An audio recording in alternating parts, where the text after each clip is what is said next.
Good morning, everyone. We are happy to welcome you and open the International Forum of Permaculture Educators. We would like to welcome all our speakers, guests, people working with permaculture in Poland and in Europe, as well as broader public from all over the world. Today's meeting I'm moderating together with Joanna Bojczewska and Weronika Koralewska from AgroPermaLab Foundation. It is the first event of this kind in Poland, in which we connect with the international community of permaculture practitioners, trainers, designers, and learners. It is addressed to people working in permaculture as well as the broader public. Everyone who feels that we need solutions that enable us producing healthier food, living in harmony with nature and its rhythms, and healing the planet so that it can heal us in turn. This forum is a fruit of intersectional collaboration of two bodies, Biennale Warszawa and AgroPermaLab Foundation. Biennale is a cultural and interdisciplinary public institution that operates at the intersection of various disciplines, combining culture and art with theory and research, as well as social activism. AgroPermaLab Foundation is a grassroots organization developing education in agroecology, permaculture, and food sovereignty. We focus on trainings for educators, community leaders, and activists that aim towards building cooperation networks. We work with different sectors across society.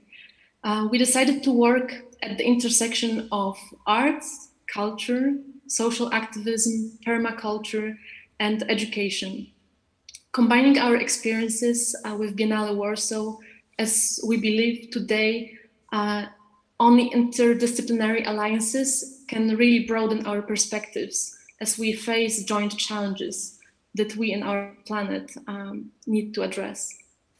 COVID-19 pandemic, mass migration, or climate crisis are showing up as never before that we have to look for new solutions. The upcoming food crisis is not a fiction. Today's dominant model of agriculture creates dangerously fragile societies and ecosystems.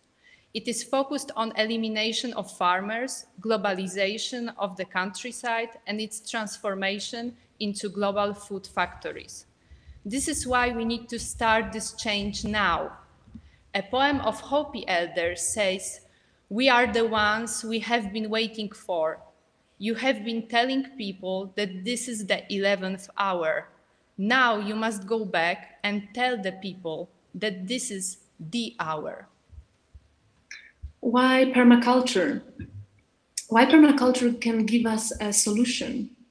The permaculture movement in the world, from London to Detroit, has already contributed to the transformation of numerous urban spaces into urban farms and gardens, and green areas covering, in some cases, as much as 16% of the city surface. Many of the European cities like London, Vienna, Paris have already appreciated these regenerative and ecological principles. And the permaculture model can help us to change the city as well as its surroundings into healthier, better for living and immune places. The COVID-19 pandemic made us feel much stronger our need for contact with nature. We became aware of our dependency of big food companies. Many of us turned to working in balcony gardens or front yards and became interested in urban agriculture, creating community gardens and looking for healthy organic vegetables from local farmers. We meet today to pause here and reflect. Use this moment as a positive opportunity to think about permaculture as one of the possible trajectories forward, an existing method to support development of urban agriculture and gardening, and designing ecosystems and communities. Permaculture can be used to transform contemporary cities, its surroundings, but what is most important, it can transform our consciousness. Why education and educators? We see the potential for this transformation in permaculture educators, who can have real impact on creating new, sustainable urban systems, rebuilding communities with within atomized capitalistic societies, young visionaries who can play the key role in this process. Permaculture developed educational tools that are dismantling traditional way of going and thinking about education. A traditional Western division between teachers and students and the learning process. It cares for the student. It happens on farms and in gardens. It is practical and philosophical at once. It is holistic. There has never been better time for permaculture education to bloom and break with stereotypes of hierarchical linear learning. In permaculture, learning is an ongoing, interactive, and participatory process. The purpose of this meeting is sharing practical tools in permaculture education, personal philosophies, and inspiring experiences. We divided the forum into 3 topical blocks around the values we share and deemed crucial in thinking about our future. These are community, sensibility, and imagination. We trust that they allow us also to understand permaculture and education in a wider sense. The permaculture momentum in Poland has picked up in the last few years with increasing number of workshops offered on farms and in cities, first translations of most important permaculture publications, and regional exchanges. The forum is an opportunity for us to connect with the international community and express our openness to collaborate and exchange experiences. So here we are, teachers and students at the same time. If we understand permaculture not just as a tool for designing gardens, farms, or eco-villages, but in a broader sense, as the opportunity for creating deep relationship with the land and people, forming communities producing food now and in the post-pandemic future.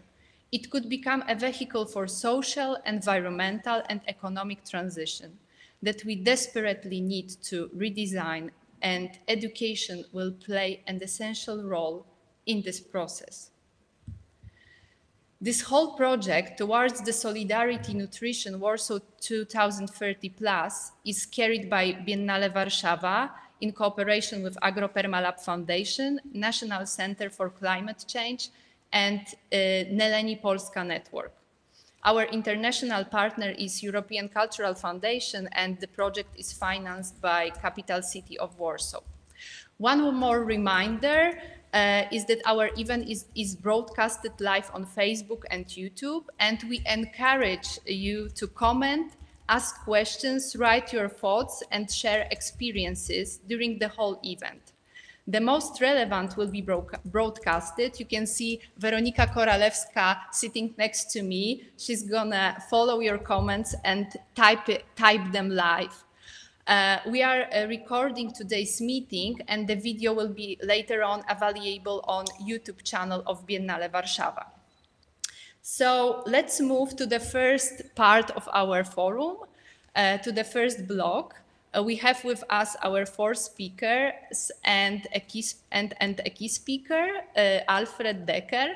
The first block is dedicated to sensibility. Sensibility understood as co-feeling and responsiveness on nature, other people, and on our planet. This transformation that we have been talking about with Joanna won't happen without reestablishing this feeling of sensibility within the society. That is very atomized, individualized. Because of the pandemic, people has been separated from each other even more. How to be open and sensible in our times. Turbulent moments often create a possibility to see things from the other perspective, are helping to break up frames that no longer serve us. We are often used to educational system in which on one side we have teacher that is giving task, and on the other side there is a student and needs to fulfill the correct answer. To dismantle this scheme, openness and sensibility are needed. We need to transform teacher-student situation into student-student. I would like to warmly welcome our first key speaker, Alfred Decker. Thank you very much, Alfred, for joining us. Alfred is one of Europe's leading permaculture educators. He is the founder of the 12 Principles Permaculture Design Consultancy, Permaculture Barcelona, and the Forest Gardens Project. Alfred was also taking a permaculture teacher's training with Rosemary Morrow that is also with us, and she's going to open the last blog of our forum. And he collaborated with Rosemary as well in the coastal mountains of Catalonia. Alfred is also a collaborator of community project Montbiot, which in 2017 won a Lush Spring Prize for Social and Environment Regeneration. Welcome, Alfred, and the floor is yours. Hello. Hello, thank you so much for the invitation to be here. I'm really inspired to join this. So good morning, good afternoon, good evening to everyone who's here with us. I'm going to give a presentation that's called The Social Microclimate.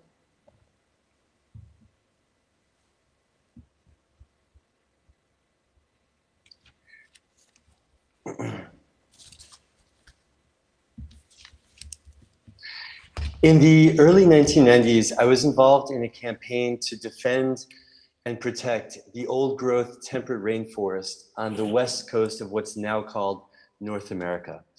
And we were trying to prevent these forests from being turned into this landscape in order to make pulp and paper products such as toilet paper and telephone books. One morning, I climbed up into a tree in order to keep it from being cut down. And I had quite some time while I was up in the tree, looking down on protesters, loggers, and police below.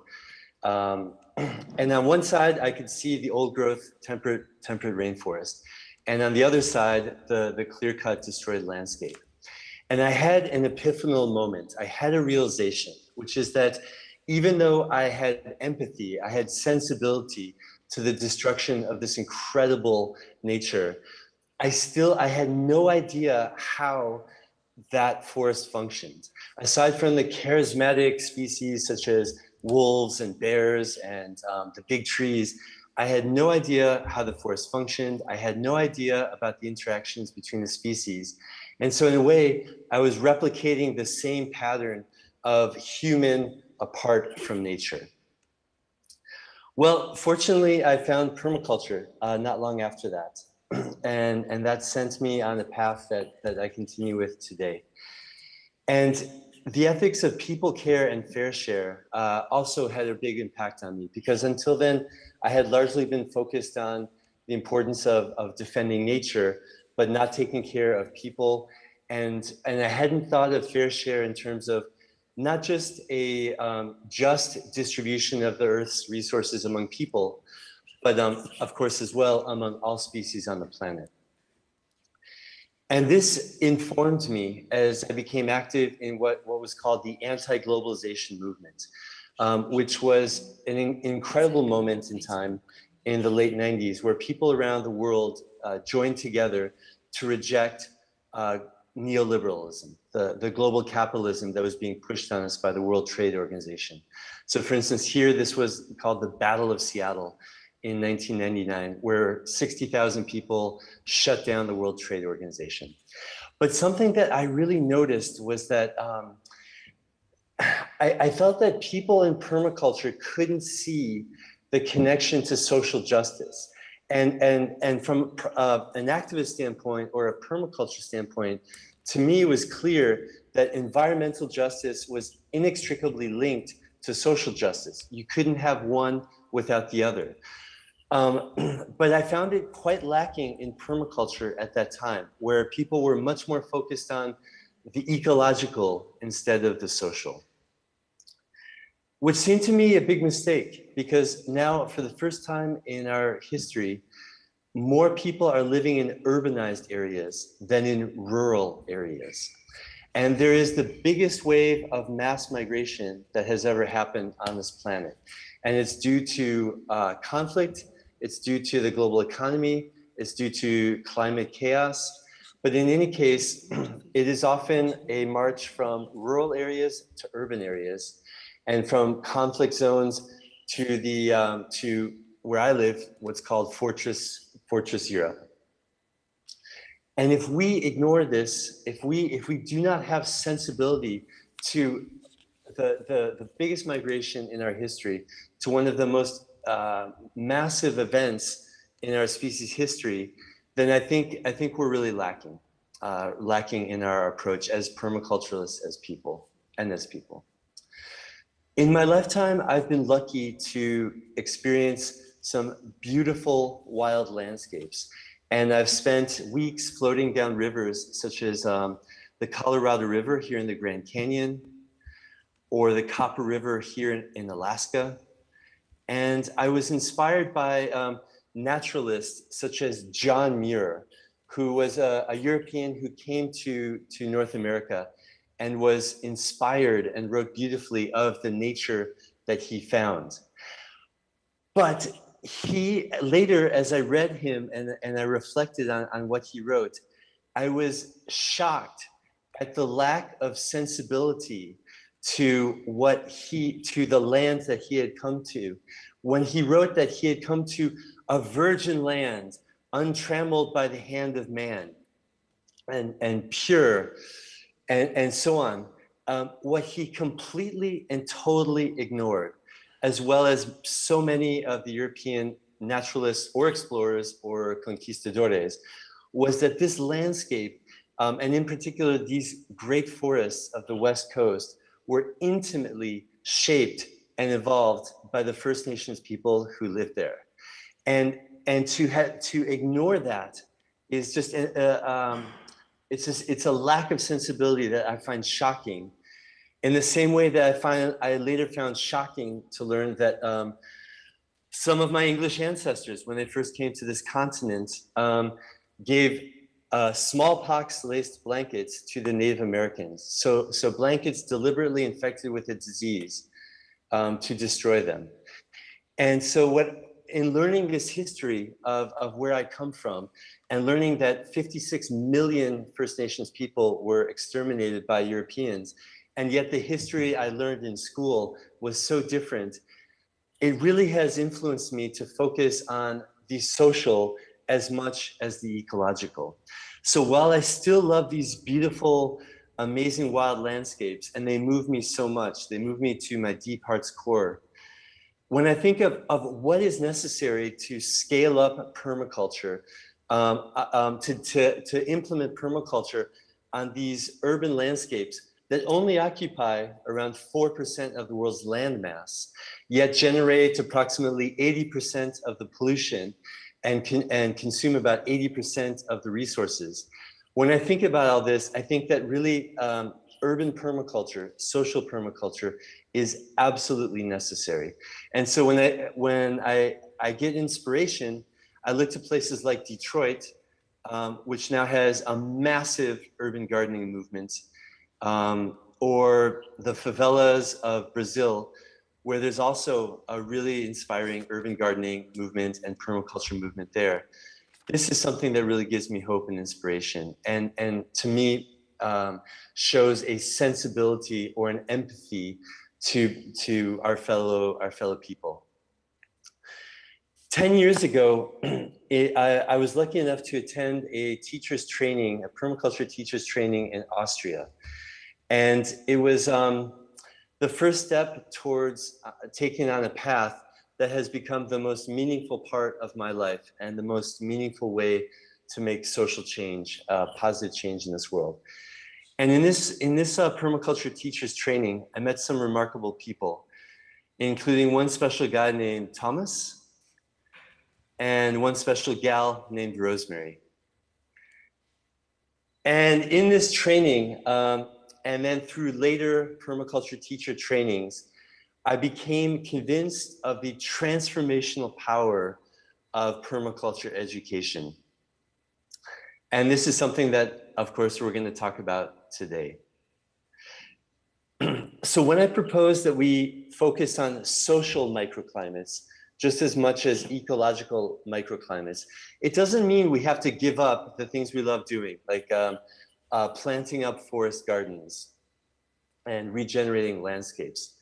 But what it means is that we include a sensibility and an empathy to the people around us, because in doing so, we recognize that we are nature defending itself. We are not humans apart. And this is kind of a holistic approach that I think represents permaculture itself.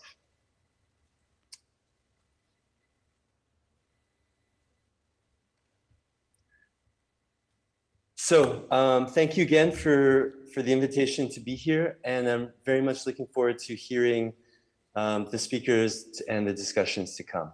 Thank you. Thank you very much, Alfred. I'm so happy that you mentioned Rosemary and Thomas being so a kind of huge inspiration for you, and that we could gather during this forum three of you as our key speakers. It makes me feel really happy that this coincidence happened. I will invite our next speaker, Michał Augustyn. He's gonna have a presentation titled Symbiotic Design, a Philosophy for Creating Bountiful Ecosystems in Urban Space. Michał is a social activist and animator. He's one of the initiators of Bujna Warszawa program, which is a city-wide program aimed at supporting urban gardens in Warsaw. He's also a co-founder of a few community gardens. Currently, he explores the idea of urban ecology and positive visions of the Anthropocene. Michał, the floor is yours. Thank you, Anna. Thank you for this invitation. Thank you for a beautiful keynote speech. I won't distract you now with the presentation, because I would like to just focus on words, but I will switch on to presentation later. So, okay. To give you a little bit of context, I was working on a project for like a plan of transforming Jazdów estate into an integrated ecosystem. It was just you can call it an exercise of imagination for a competition, actually 2 competitions. And while I was doing, I started to think how to make that really, and what are the general principles for such a transformation of urban environment. And I think that there is a need for a widely shared theoretical framework, and also well, a worldview and belief system even that would encourage grassroots and also high-level transformations of urban but also suburban areas into sustainable ecosystems. And at this point, you may wonder, why do we need a new concept? Isn't permaculture enough? And it's a good point, but I think that there are limits of the concept of permaculture. First would be that it's originated in a rural environment, and it seems to me that it does not appeal to city dwellers as much. The second would be, it is a very wide and complex concept, and it is not intuitive. It is not simple to grasp. And I came across people who didn't quite understand it, but still use it. Like a member of my family who called permaculture a raised bed that is layered. For him, this was permaculture. And perhaps we need something simpler. And another objective would be that nothing really in nature is permanent, right? And I personally need a concept that would embrace fluidity and transient nature of any design. And the last, more general argument would be that we need new words and new combination of words as tools for thinking about more livable, balanced, and thriving world. I think there's never enough. That's why symbiotic design. And what is it?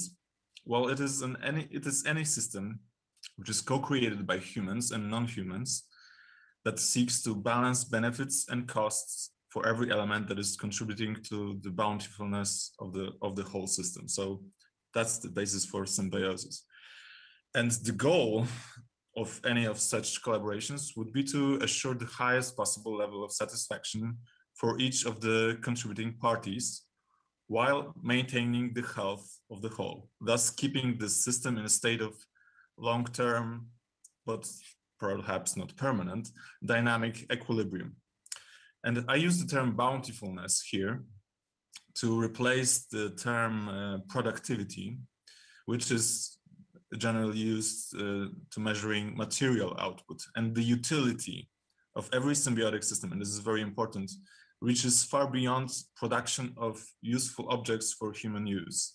So the benefits may be material, like food, warmth, or safety, emotional, feeling of joy, contentment, comfort, but also spiritual, like sense of belonging. And the beneficiaries are humans, of course, but also animals, plants, fungi, and bacteria. So it's a broader community.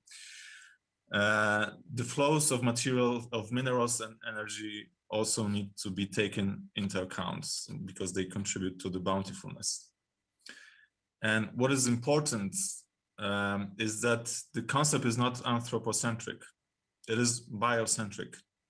So it goes beyond the discourse of resource efficiency and conservation. It challenges the notion of resource, because we cannot treat nature as resource. It's claims that beings are valuable in themselves, and life should not be valued on anthropocentric or mercantile basis according to its usefulness to humans or the market. And this is really crucial. And it follows that it has a spiritual dimension, and I think it should be explicit. It holds true that nature is sacred. It also is very much about fluidity. So symbiotic design is dynamic by nature. When we aspire to symbiotic design, to design a system that is symbiotic, it means that we are allowing constant transformation of the initial design by feedback from the environment. In results, the various organisms that collectively form an order, well, it goes beyond the mental capacity of any human designer. And the boundary between the subject and the object, non-humans, nature, is dissolved. It's a dialogue, you can say it, and has a far-reaching philosophical implication. So the division between nature and culture, between the wildness of plants and animals and the wildness of humans, is questioned. So I would say that the proliferation of the symbiotic design concept would mean rewilding of humans. And the difficulty of measuring the level of satisfaction of each of the contributors is quite obvious. So how can we really measure that? Well, in principle, we cannot. We can just infer it based on the qualitative evaluation of the state of the system as a whole. Well, of course, we can ask humans if they are satisfied, because humans can verbalize it. We can also, some vertebrates can express it in ways that are understandable to us. But generally, if the system is healthy for a long time, we can infer, we can assume that it's symbiotic. So if the system malfunctions, on the other hand, when it's heading toward collapse, it's probably not symbiotic. Like when we have a parasite and a host, well, in some cases it can last, but generally the parasites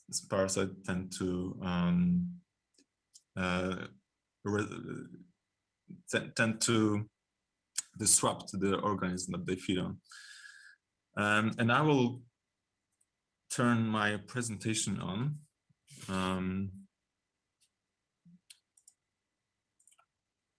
Okay.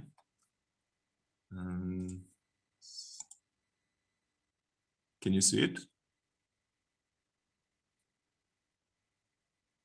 I hope you can see it. Okay, so this shows the relationship between the symbiotic design concept, which is in the center, and other concepts. And I can't go deeply into it because we don't have time, but it is just to show you that it has distinct features. It overlaps hugely with permaculture. It's connected to biodesign, biomimicry, and ecological engineering sits firmly within, I think, but it's something different. Now, an example on a relatively small scale, quite obvious one. It would be a compost bin. And you can actually measure the health of such system with a thermometer. A thriving community garden. That's definitely a symbiotic design.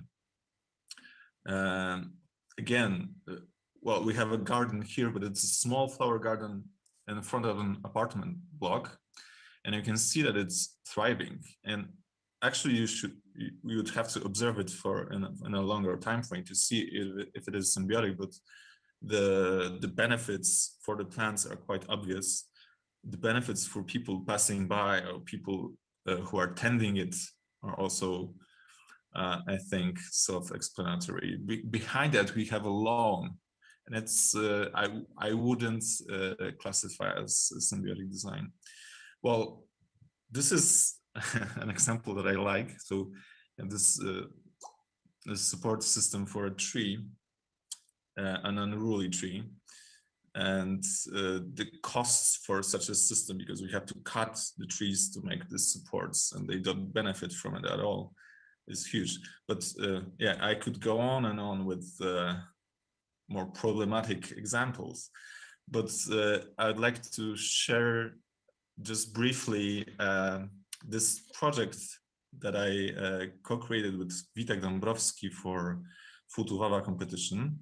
And it's the project of transformation of the place that exists. It's Jazdów estate.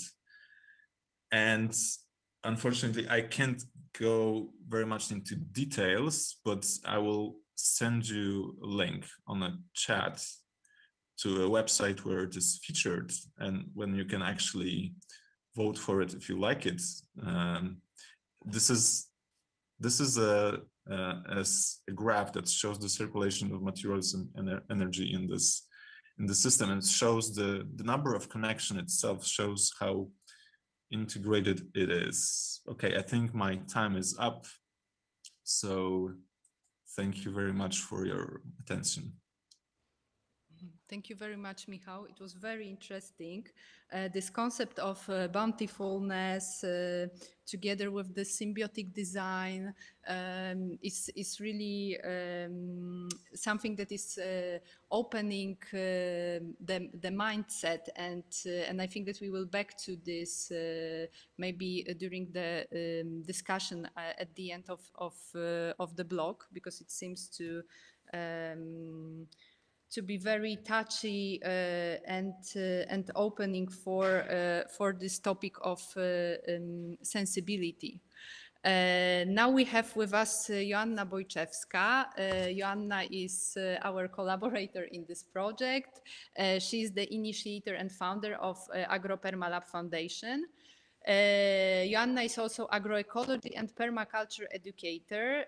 She has been gardening on a micro scale over 8 years in Poland and abroad. Her passion lies in the areas of learning theory and skillment and knowledge transmission. She has co-authored permaculture workshops and co-designed cross-sectorial intergenerational agro-permalab trainings. She makes short films, podcasts, and grassroots researches. Hello, Joanna. welcome, and I'm passing the virtual mic to you.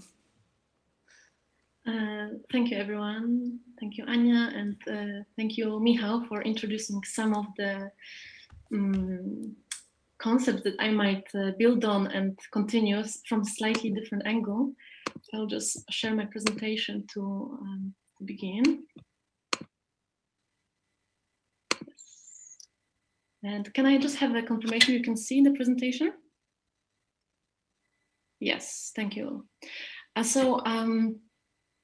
Today in this presentation, I wanted to make a proposal for a way of framing the permaculture contribution to education in general that addresses several key missing parts in education in general. And the main focal point here is the feeling. So I'm trying to make today give you a sense of what permaculture can contribute towards the education of feeling and how it links to developing an ecosystemic intelligence. So before I start and give you more of a theoretical overview, I'd like you to make a 30-second preparation exercise and focus entirely your attention as I speak those three words: look, hear, feel, on those modes of perceiving. So when I say look, just focus entirely on seeing, hear, cut all other senses but listening, and feel all your body. Look, hear, feel. Look, hear, feel. This is just a short introduction of ways we can make interventions into our overly thinking mind when we provide permaculture education opportunities. And it's really partly about going in and out of our mind, back into the body, and yet again, back into the field, into the context, and expanding our awareness of information. And I'd like to make a very clear relationship between what I want to coin as ecosystemic intelligence.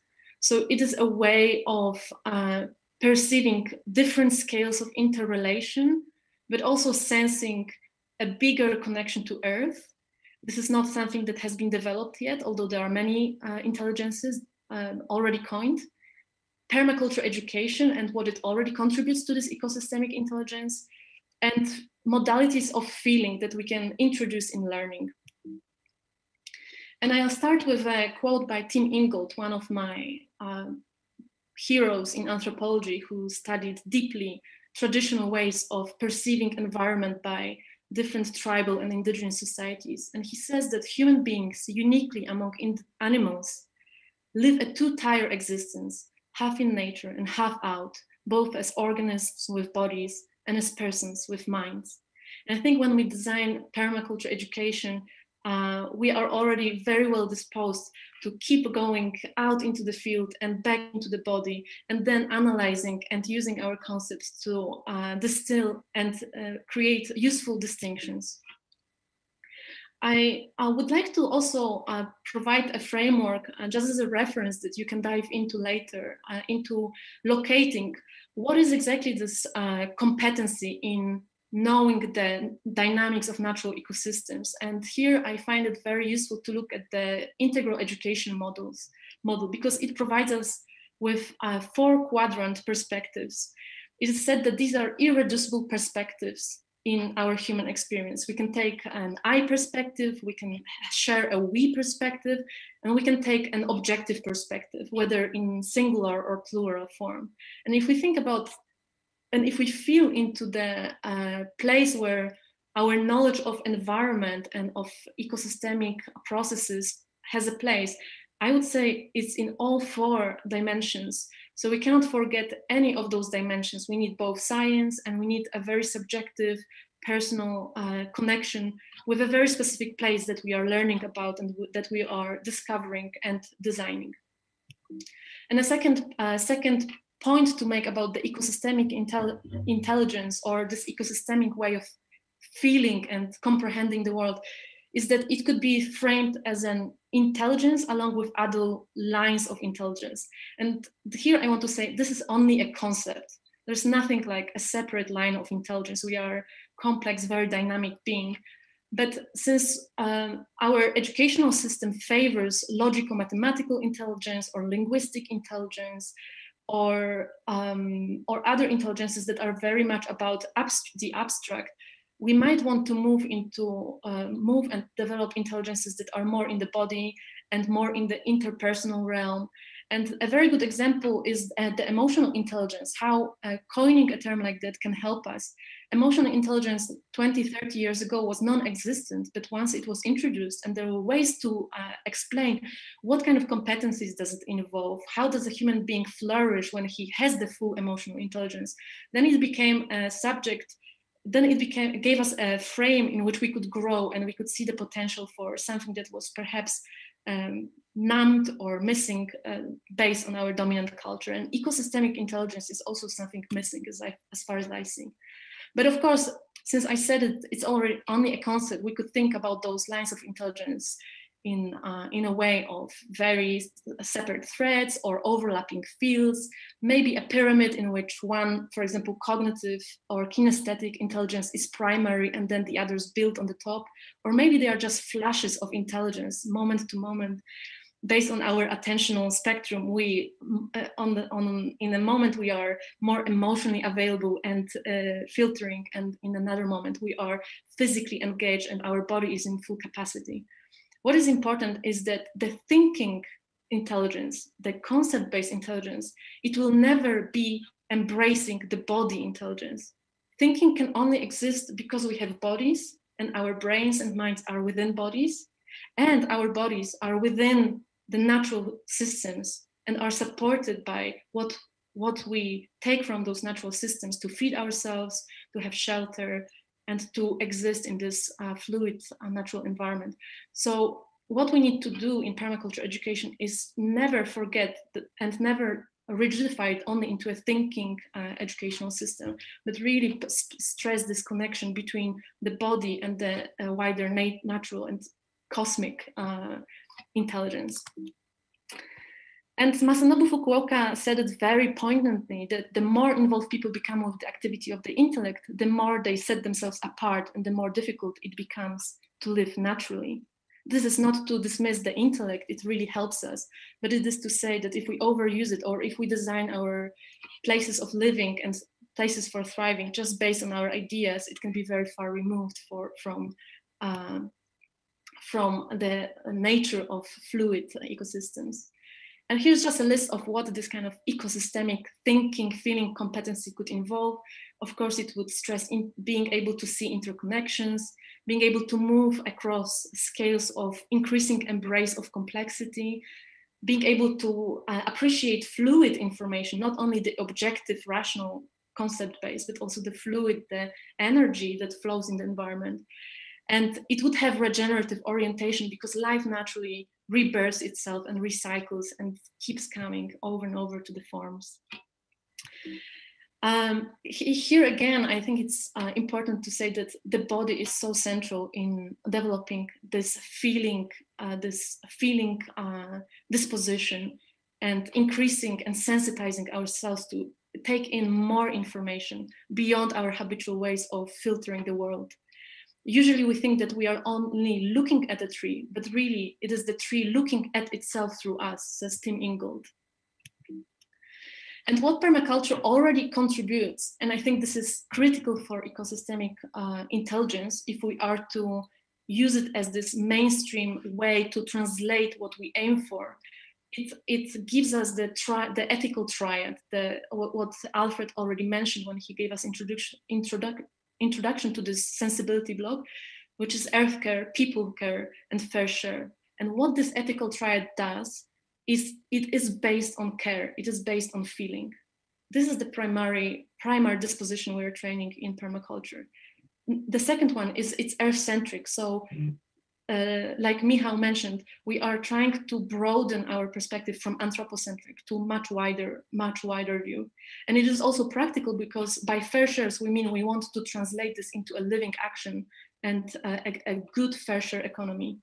And of course, there's many more points, as I wrote here below, from integrated design process to participatory learning process and ecological mimicry that permaculture contributes to this ecosystemic intelligence. The challenges are quite a few for educating the feeling and this ecosystemic feeling. First, as was already mentioned, permaculture can become just another rigidified model of education. So we transmit techniques and we just see raised beds everywhere and herbal spirals. This is not the point. We want to incept in the learner the curiosity, autonomy, and confidence in exploring by oneself. The social systems are based on very high degree of rationality and objectivism, so they might dismiss this kind of more subtle information. The education system separates and specializes. It's based on atomized knowing of an individual student. The challenge of environment is great because actually we are trying to learn about ecosystems, but they are being degraded and lost at such a tremendous pace that what are we really learning about? It might change within a decade. And the challenge of intersecting crises that's connected to it because we cannot grasp the complexity of intersecting global processes that are impacting our locality. And finally, the challenge of human cognition is that we have the gift and the curse of fixating on objects. So when we want to connect with the whole and with the bigger picture, our entry to that is our body and really relaxing and feeling. So what is the education of feeling? I would classify it, and this is a very working model. This is something I'm integrating from anthropology and meditative practices and permaculture, informal education. But I would say there are three modalities of feeling. And there's the I modality of feeling, which is me, my subjective feeling. And we can really expand in that, whether we can increase our sensitization, we can connect to, we can be present to our senses. So look, hear, feel. Are you still doing this? Look, hear, feel. Can you hear? Can you listen to the verbal communication and still have the hearing open to all the birds or other sounds or smell? Another point is sentience, which is aliveness. And this is an ability to detect that a form outside of us is living. It's sentient. So if we live in a city and we don't even recognize that the food on the shop shelf might still be alive because after harvesting and after cutting, the vegetable or the fruit remains alive for a bit. And the animistic perspective is one in which we are able to perceiving of other living beings. This is beyond our objective way of framing that the dog doesn't think or feel, let's say, or the tree doesn't feel. It's actually opening to the possibility that trees or animals have a way of perceiving, and we can take some information from this if we open temporarily our imagination. And we modalities of feeling, for me, encompass three primary ones. It's compassion. This means for me extending warm attitudes towards other beings. Trust, which also means mutuality or ability to be in an intimate relationship, to be close, to stay in this tension between closeness and autonomy, individuality, and a feeling of responsibility. And I think the feeling of responsibility is very easy to relate to. It's if you have ever tended to a plant over a season, and you've seen it through dry times and wet times and different insects that flew, and you didn't know what they were going to do with it. You might be clear that there's an element of care. And the field, which is the context-based modalities of feeling, are a bit more abstract. It is sensitizing ourselves to a kind of a capacity to harmonize for beauty. Beauty is a universal quality that can really nourish us, and the aesthetics of modern industrial life is simply ugly. We cannot deny that the industrial industrial design is simply linearly structured towards ugliness, and the permaculture brings aesthetics to our education back. Of course, there's a sense of wholeness, and here I would say this is a kind of feeling of belonging to a land and a safety. And to finish, I'd like to quote again Masanobu Fukuoka that the ultimate goal of farming is not the growing of crops, but the cultivation and perfection of human beings. And whether it's the designing of a garden or of urban space, we need to remember that ultimately it's about freeing ourselves and opening our awareness to much bigger interconnection. So thank you, and I invite you to look here and feel again and again during this meeting. Thank you very much, Joanna.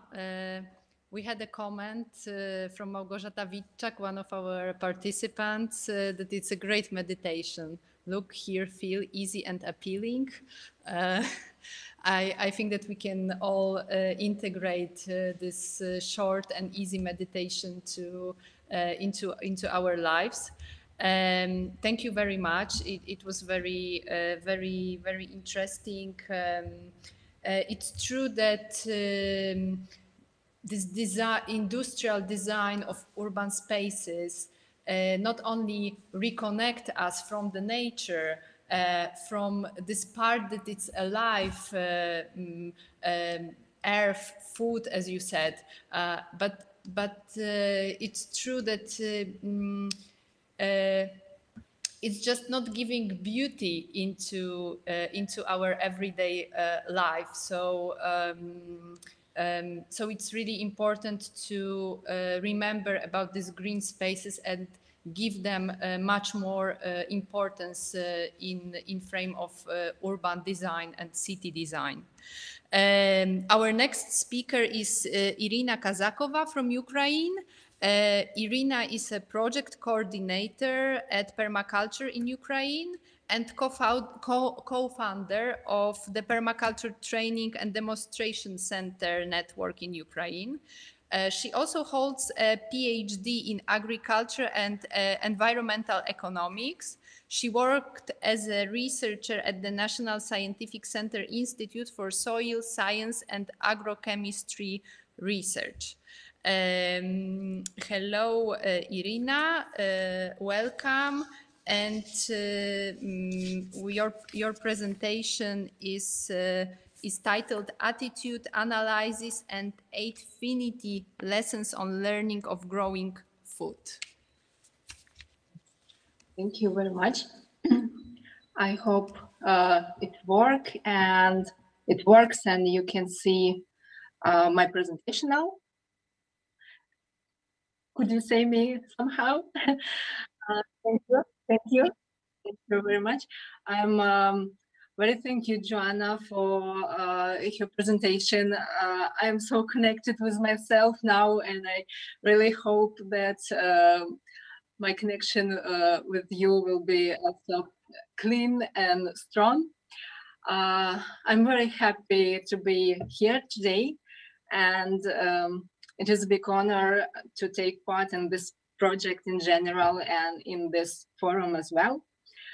Everyone knows Ukraine as an agrarian state, and you know probably that we had a lot of difficult historical moments exactly in agrarian sector that led to the fact that it is very difficult for people to agree to any form to return to the land now for cooperation and so on.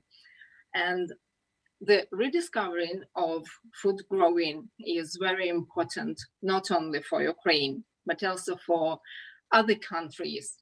And this process requires certain therapeutic activity or some explanatory work.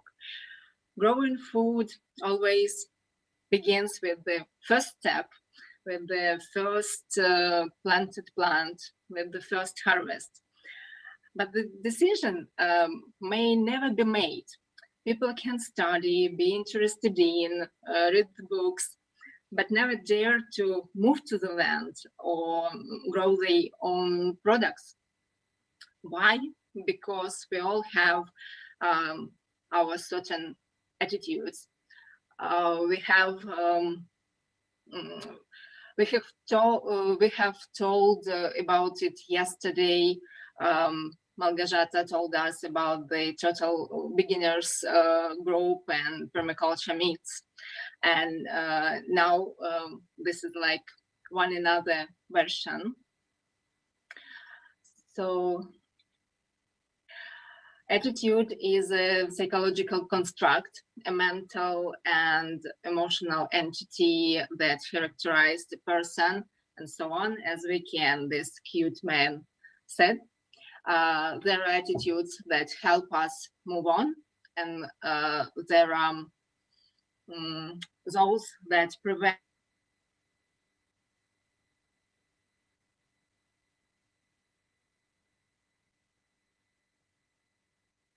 But in order to manage them, they must be identified, and how we can do it. Please look at these pictures, and what thoughts do they evoke in you? Try to continue the sentences. It is cool, but not for me. Or it is cool and it is for me. Or it is not cool at all because. And you can do it right now in our chat or on the comments on Facebook if you want, of course, please. And most likely, if you came here or if you ask your students about it, there should be the third options. Unfortunately, when I asked my friend the same question, I had such answer that you can see now on your screen. And the most popular was that there are no prospects in the village at all, or agriculture work is so hard and so ungrateful, and that you never can make money by growing food and so on. And it is very sad. If you are growing food already, or you have no doubt that you will do it soon, you will most likely say that you like the process, or you are happy to continue your family tradition, or it is important for you to know what you eat. And probably the first and the third options have such answers which can help us to find the areas that need special attention when we're working with students or with any other audience, just some interested in food growing people. And there are two big questions. Is it possible to change our attitudes at all? Because very often they come to us from our grandmothers and fathers, or our parents, or our friends, and so on, and how to do it. And there are a number of ways in psychological literature, but I want to focus on those that are very effective according to many experts. And the first one is find a person you know or you trust and whose opinion you can take for granted. They can be not only permaculture teachers or practitioners, but also some celebrities that just love gardening and growing plants. And this is a process that occurs automatically. You read, listen, and can hear what echoes you. But to do that, you have to look for your people, for your teachers, for your authors of books or podcasts, or blogs, name it. And the second one is allows the possibility. I think that, or I have the illusion that growing food is so difficult, but I like the idea, or I know some people that do it with so much fun that I started to think that it is possible to grow food in an easier way. So just start noticing people around you who live with these positive attitudes and positive statements. To change our attitudes, it is so important to work in three directions. It is individual work, group work, and sharing the experience. For example, I really like to the group work for this because it can help to create some kind of map of answers and actions of real people that surround you in this moment. And that is why in my project for Supermarket Museum, I wanted to tell everyone the stories of real people from our Ukrainian permaculture community. And you can use these stories for work with your attitudes or to come to your own conclusions or just to enjoy the diversity of people's lives. And I was trying to tell the story that from each of them you have at least one lesson. For example, the story of a city girl who didn't know how the carrots grow, teaching us that it is possible to become a head of permaculture organization in very short terms and create your own permaculture center and eco-village. But it is not only that. And the story of a businesswoman teaching us that it is possible to combine work in the city and growing food in the village.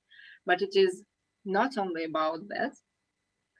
And the story of very young man who was trying to grow a garden from the ashes of his soul after the war, teaching us that permaculture community can be very helpful and very healing, but it is not only about that. And you will find some other stories about absolutely different people.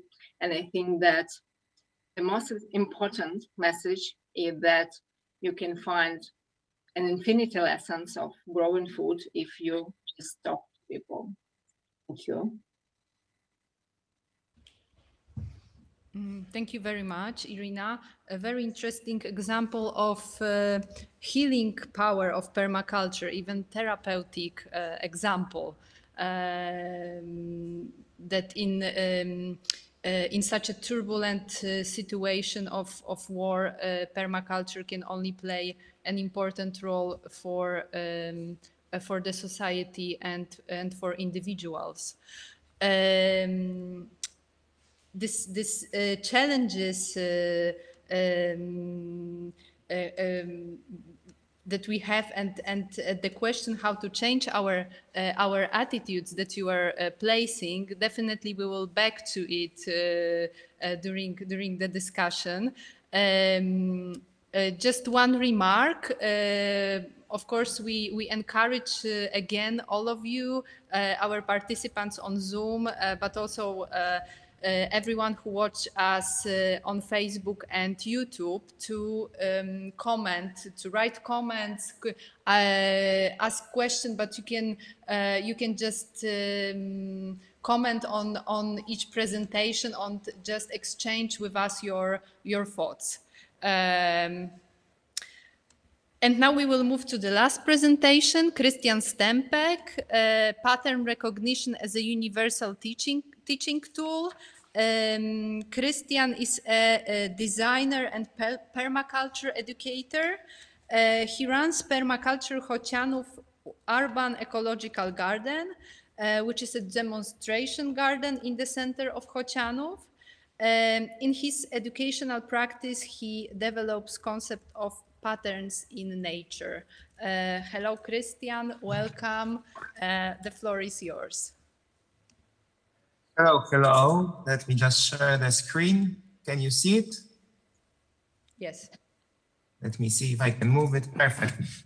Just to be clear, it's not something I developed because it was developed before. I just put a big focus on it. But let's move on with the conversation I have prepared for you.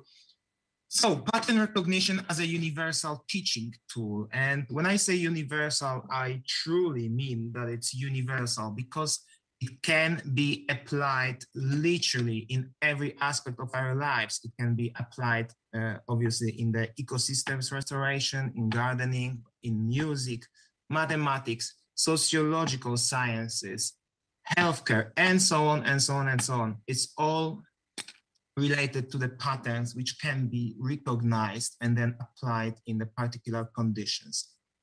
And why this concept of patterns became interesting to me in the first place is when I became interested in the permaculture, I decided, to dig in and just get as much knowledge as I can. At the beginning, it was all random. I didn't know where to start properly.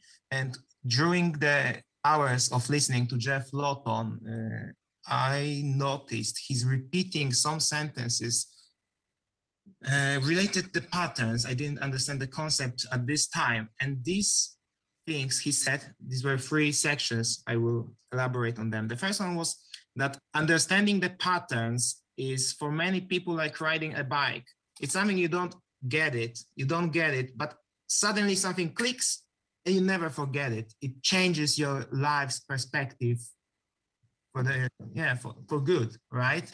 The other thing he was saying that in the Permaculture's Designer Manual, the chapter 4, the pattern understanding is a glue that literally allows you to finish reading there and then you're good to go. And I was like, how comes? Like first chapter is introduction, then you go into the design concepts, the design practices, understanding the patterns, and only after that you have climate, trees, soils, blah, blah, blah, all these topics. And I was like really thinking, how come that you can not read about the soils or the climate and yet become a designer, that this pattern understanding is a glue?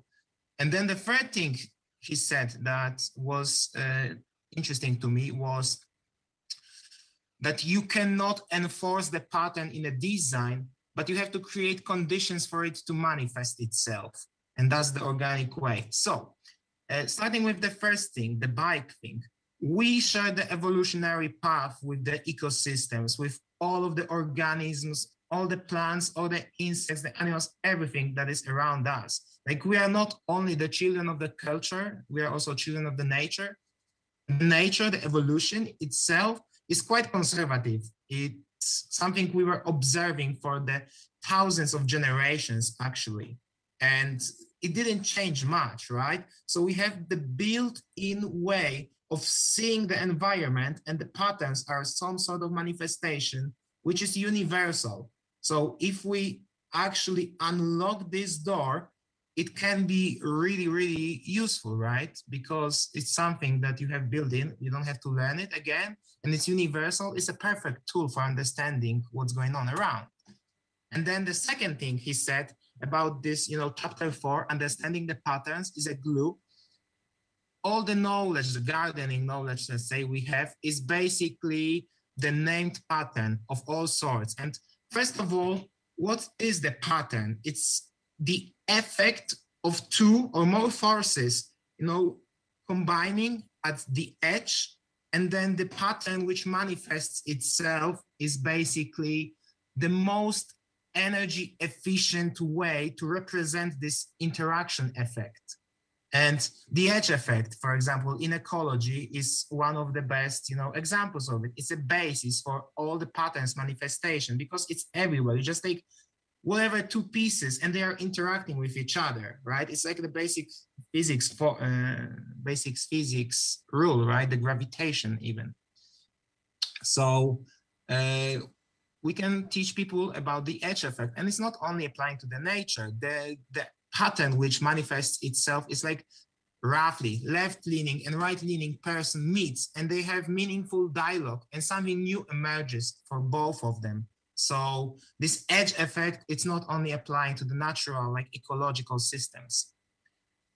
We can teach people about the energy flow through the ecosystems, all the ecosystems, like how we as individuals actually evolving through the ecosystem during the interaction. The ecosystem energy flow is basically taken from the photosynthesis to the small leaves eaten by the bigger and bigger animals, right? The food chain. But this food chain is something, a pattern which can be applied to all sort of sections in the world. There's another thing which we can teach people, educate them, and it's the niche identification, right? Like often on the permaculture groups, you can see people asking for this, snail problem, which is apparently universal, or for some whatever sickness that the tree might have. And it's not only about fighting, but it's understanding there is some niche, which is not properly filled in your ecosystem. And again, it applies into your personal self or into the capitalistic ecosystem. Like if people find a niche and they properly fill it, they achieve the success because it's a perfect place to be in space and in time. So we can coil this niche identification into career planning, into the finding your perfect instrument to play, to developing your work career, and so on and so on. And again, the next pattern in time, kind of, which is connecting all, is the pattern of ecological succession in time. Like it's a replacement of the plants, roughly, like the species are replant, how you call it, changing the species. And the whole ecosystem is evolving forward. And the same thing applies into the ideologies, let's say, into the religions, into the way the society is built. We were not always, the type of democracies we are. We used to be all sorts of things before, and it all came naturally. And these patterns come obviously in many forms when it comes to the individual manifestations of it, like the wave patterns, which are present in music, in the transmission of light energy, in the mountains, in the tree canopy of the forest. Like if we are able to understand what it represents, we can find the niches, we can find the place where the river might be, or where the empty space within the forest might be for us to start our own farm. The spiral patterns, for example, which manifest in the snails, in the ferns, but also in the philosophy, like eternal return. It kind of is not, but at the same time, it is the spiral, because if we as individuals keep spiraling about the same mistakes, we eventually go forward and forward, but still we tend to make the same mistakes at some times, right? We all know that extra cookie we ate. But still, it's always the way outwards with this spiral pattern, the branching pattern applicable to the way we design our roads, our arterial system, the way how basically the energy flows through the system, right? The small creeks are turning into the raging rivers in the end. It's all related to the branching pattern. And in the end, the tessellation pattern, the combination of patterns within the pattern, right? Like if we have an apple tree built, it's a tessellation pattern of the plants, but then all these gills can create the perfect orchard, and the tessellation can go on and on and on. But it also applies to the religion, for example. Like no one knows the whole dogma of the religion, but when people come together, it kind of manifests itself. So there is pretty big utility in understanding the individual, that like what it can, bring into the whole. And then the actual places where we can use these patterns, like for example, we have the biomimicry science nowadays, but it's only starting to crawl. Like it's taking some particular elements from the ecosystem, like particular solutions, like this mold modeling, the most efficient way to make the Tokyo system of the underground trains. But if we look at it properly as the whole, we can avoid things like this, which is the third thing, enforcing the pattern. Because someone enforced the pattern of abundance here, but he didn't understand the abundance at all. And we have the degeneration rather than growth. We are observing this crazy, how you call it, erosion, right? But it also applies to the social sciences, like the French Revolution, for example. Like it manifested somehow the not properly enforced pattern. Like the people who are, really not happy with what's going on just took the things in their hands, and it turned out to be bloodbath, local bloodbath in time, in space, but we can kind of avoid these things probably. So the new model of education, which is based on the patterns in the history, in time, in space, it all is related to the degree that it can be applied in literally any place and any time when we are educating people to create the better new society. Thank you. Thank you very much, Christian. Yeah, wonderful conclusion for sensibility to find these patterns around us and to see how do they work and how we can inspire with them. Also, a good good relation with this short meditation that Joanna proposed to us. Look, hear, and feel. So look, hear, and feel to hear, to feel, and to see these patterns around us. With this, we're gonna finish this block. Thank you very much for all very interesting presentations. We still have a moment for maybe one question and maybe a comment. A comment as well. I would like to start with asking one question to our speakers. Because you all are somehow involved or you represent different initiatives that sometimes they are less formal, sometimes more formal. And this question that is rising and that you are rising all the time related to the opening of mindset, of expanding the awareness. I would like to ask you, like, how not from the individual position, but how we can raise this awareness and extend the sensibility within policymakers, within people that are responsible for decision making. How to dismantle this overusing of intellect, of bureaucracy, and how to change their mindset and how to influence them.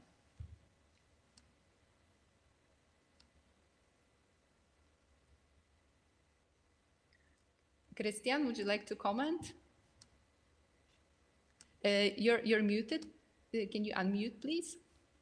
Yes, sorry. I guess you are asking to the people who are presenting, let's say, like, my take on it is you don't really affect these people, right? Like, if you look at the pattern of energy flow, roughly, it goes from bottom to the top, like from the small grass to the big beef animal. To change something, I think it's all about changing the unit, right? To changing the individual, it's a way of manifesting the values in the world. And then I think it will naturally change to the upper levels, like the political levels. Like, that's the holistic thinking, most likely. But yeah, I don't think there is other way to literally affect anything than just changing yourself and then letting this pattern manifest itself of the developed individual, like at the higher level of power, let's name it, the political power. Rosemary, do you want to add something? Just a little, because experience in working across other cultures tells me that in communal cultures, where people live in very close communities, you can get enormous change happening very fast. And that some of the ways that you can work with leaders in those things is to actually show difference. People always like to see how things work. There are two ways that we've done it up here, and we've got a very progressive local government. And they've recently just signed on for the rights of nature, which I presume you're aware of.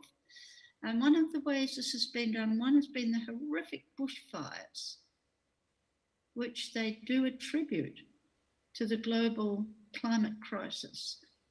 and the losses that we have suffered. And the other is to ask them questions about the future. What will happen if? And we find that groups and discussions are far, far more effective.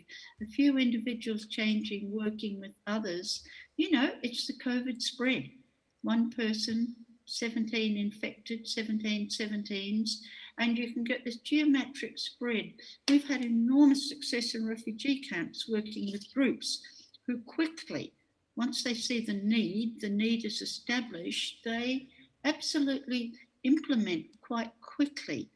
And we're not wanting perfect standards of what they teach, but it just spreads. And I think in this, we really must think socially of network science. We can think of dendritical branching, and we can think of tessellation. We're thinking of social systems, as we know through the World Wide Web, as we know through COVID, unfortunately, as we know through many things. It's going to be applying network science, which is one of the youngest, that is going to make the biggest impact for us. An individual and small groups can do great things, but they won't all get it implemented. They introduce ideas, they bring new concepts, but then it has to be followed. Anyway, I'll finish there and see what responses we get. Thank you. Wojciech Nowak was the first one. Yes, I would like to. Can you see me Yes. and hear me? Okay, so my point is about how to change how to interest the policymakers is to somehow offer them a piece of our gardens. You know, we have so many plants in our gardens, and maybe if we offer them a piece of permaculture in their private garden from us, or in their work in a pot, you know, that would be something reminding them that permaculture is beautiful and effective, and this way we could influence their, you know, attitude towards permaculture, and maybe cause them to you know, think about including it as a part of their toolkit in policy making. Thanks. Thank you. Joanna, you wanted to add something?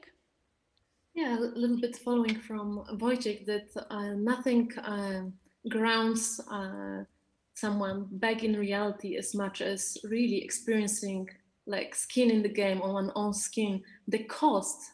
So what is the cost, you know, if you actually experience just for a little bit, what is your labor cost of growing your own food, or what is the water cost of growing your own food? What is the, like, emotional cost of failing to grow anything for yourself if you just sow randomly bunch of seeds onto unprepared ground? You know, like, these costs really make you bring humility and humbleness, and remind us of reliance on those who produce our food. And this is just for the food perspective, but really this first person experience is so lacking in education and further on of really experiencing those flows of nature, and the cost, our part in it, that I would say installing this somewhere early on in education, repeating regularly, so that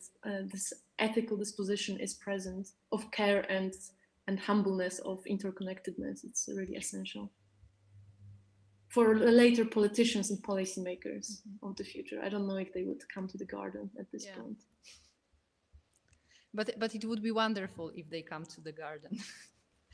I think we have time and space for maybe one or two more comments.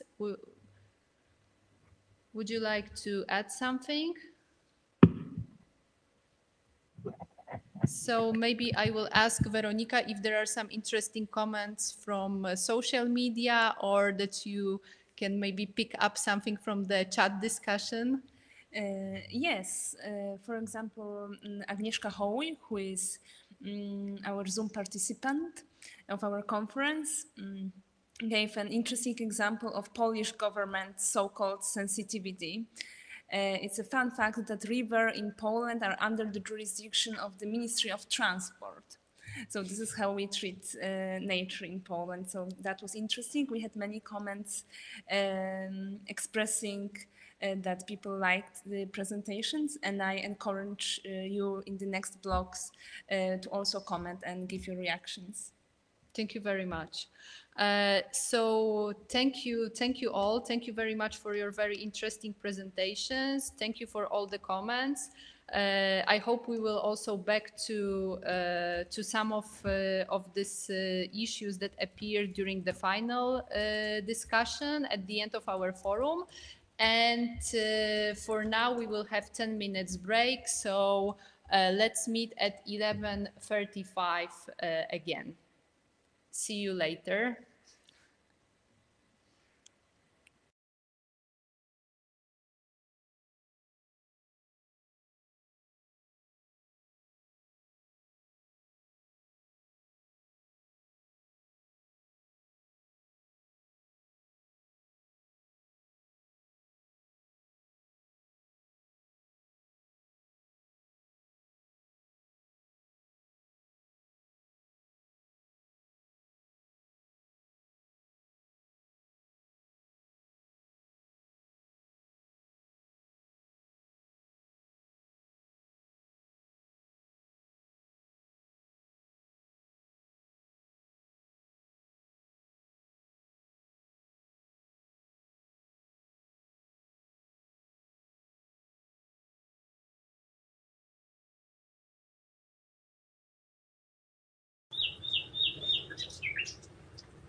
Or phones, or they might.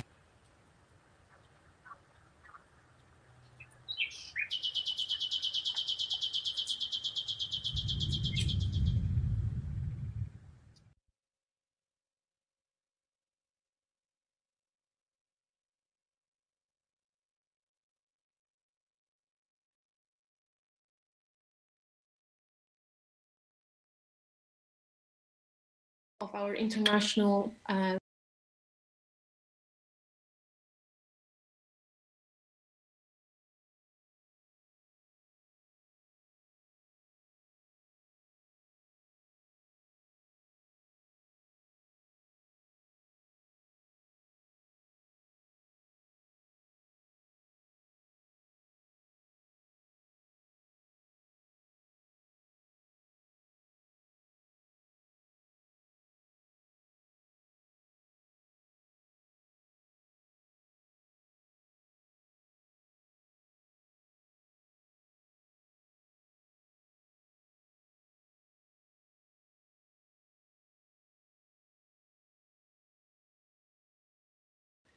Welcome back, everyone. After the short break, the second block will be moderated by Joanna Wojciechowska. Joanna, the mic is yours. Hello, everyone. Welcome after a break.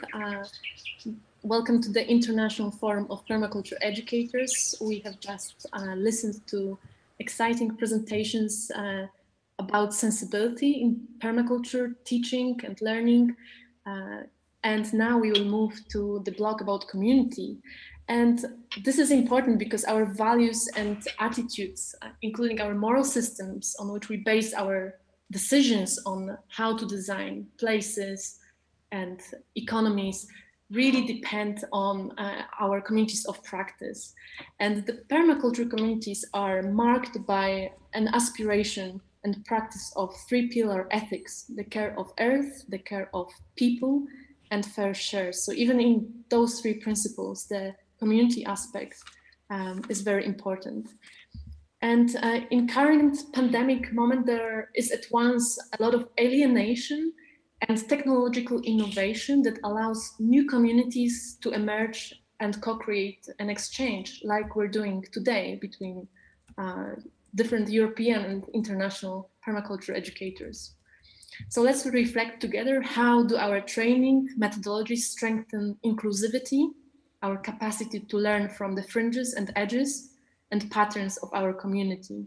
How do we create safe, sensitive, inclusive, and reflexive spaces for learning in diverse human groups? And in this block, we will, on the one hand, look at the individual starting its journey and the ways to support the group in learning from many individual learning processes woven together. And we will also address inclusion of migrants and intergenerational reconnection for a whole food system paradigm shift, for food solidarity and food sovereignty.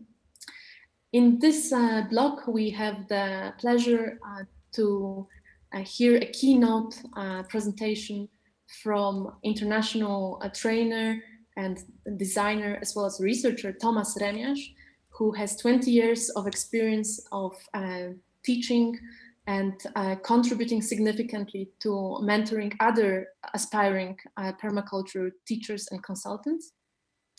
Tomasz has also made a significant contribution to research on forest gardens in temperate climates and has been working in the UK Permaculture Association and different communities, and more widely in Europe, with an emphasis on restoration of land, buildings, and communities. As I welcome you, Tomasz, for the keynote speech, and thank you for joining us.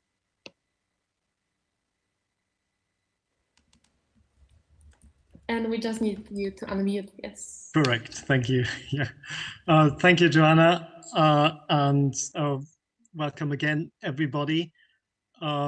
It's been really fascinating to hear what people were saying earlier on today.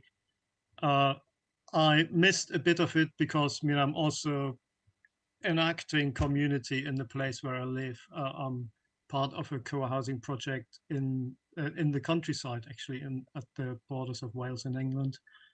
And we're having a work weekend, so actually kind of everybody pulling their weight and doing stuff together, and so we just had a coordinating the work this morning, and I know what I'm doing later on then.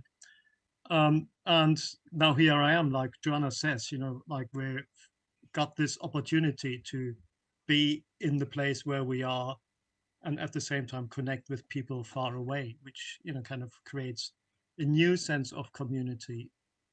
There's also a risk that it creates a new sense of alienation and being dragged away into the world of social media and kind of never getting out of it, and so I think it's important for us to kind of keep our feet on the ground and kind of our hands in the ground as well, like Joanna was talking about, kind of that embodied care, so that yeah, we need to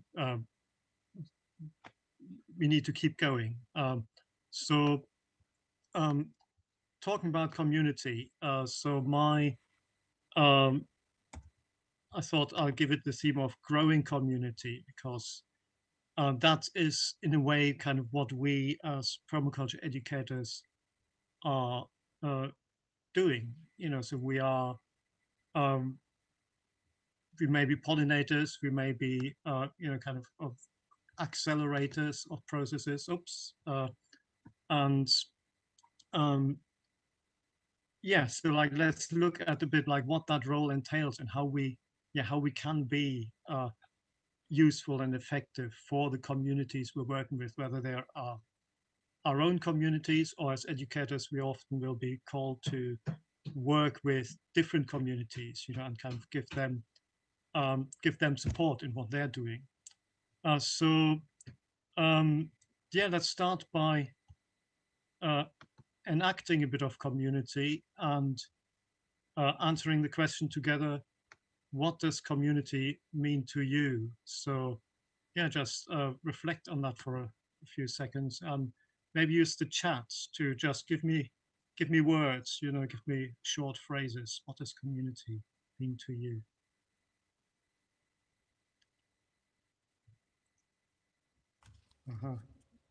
Support people I love. Yeah. Community as an ecosystem. That's right. Yeah, we talked about that yesterday a bit. Family, responsibility, resilience. So sharing. Yeah. Great. Beautiful.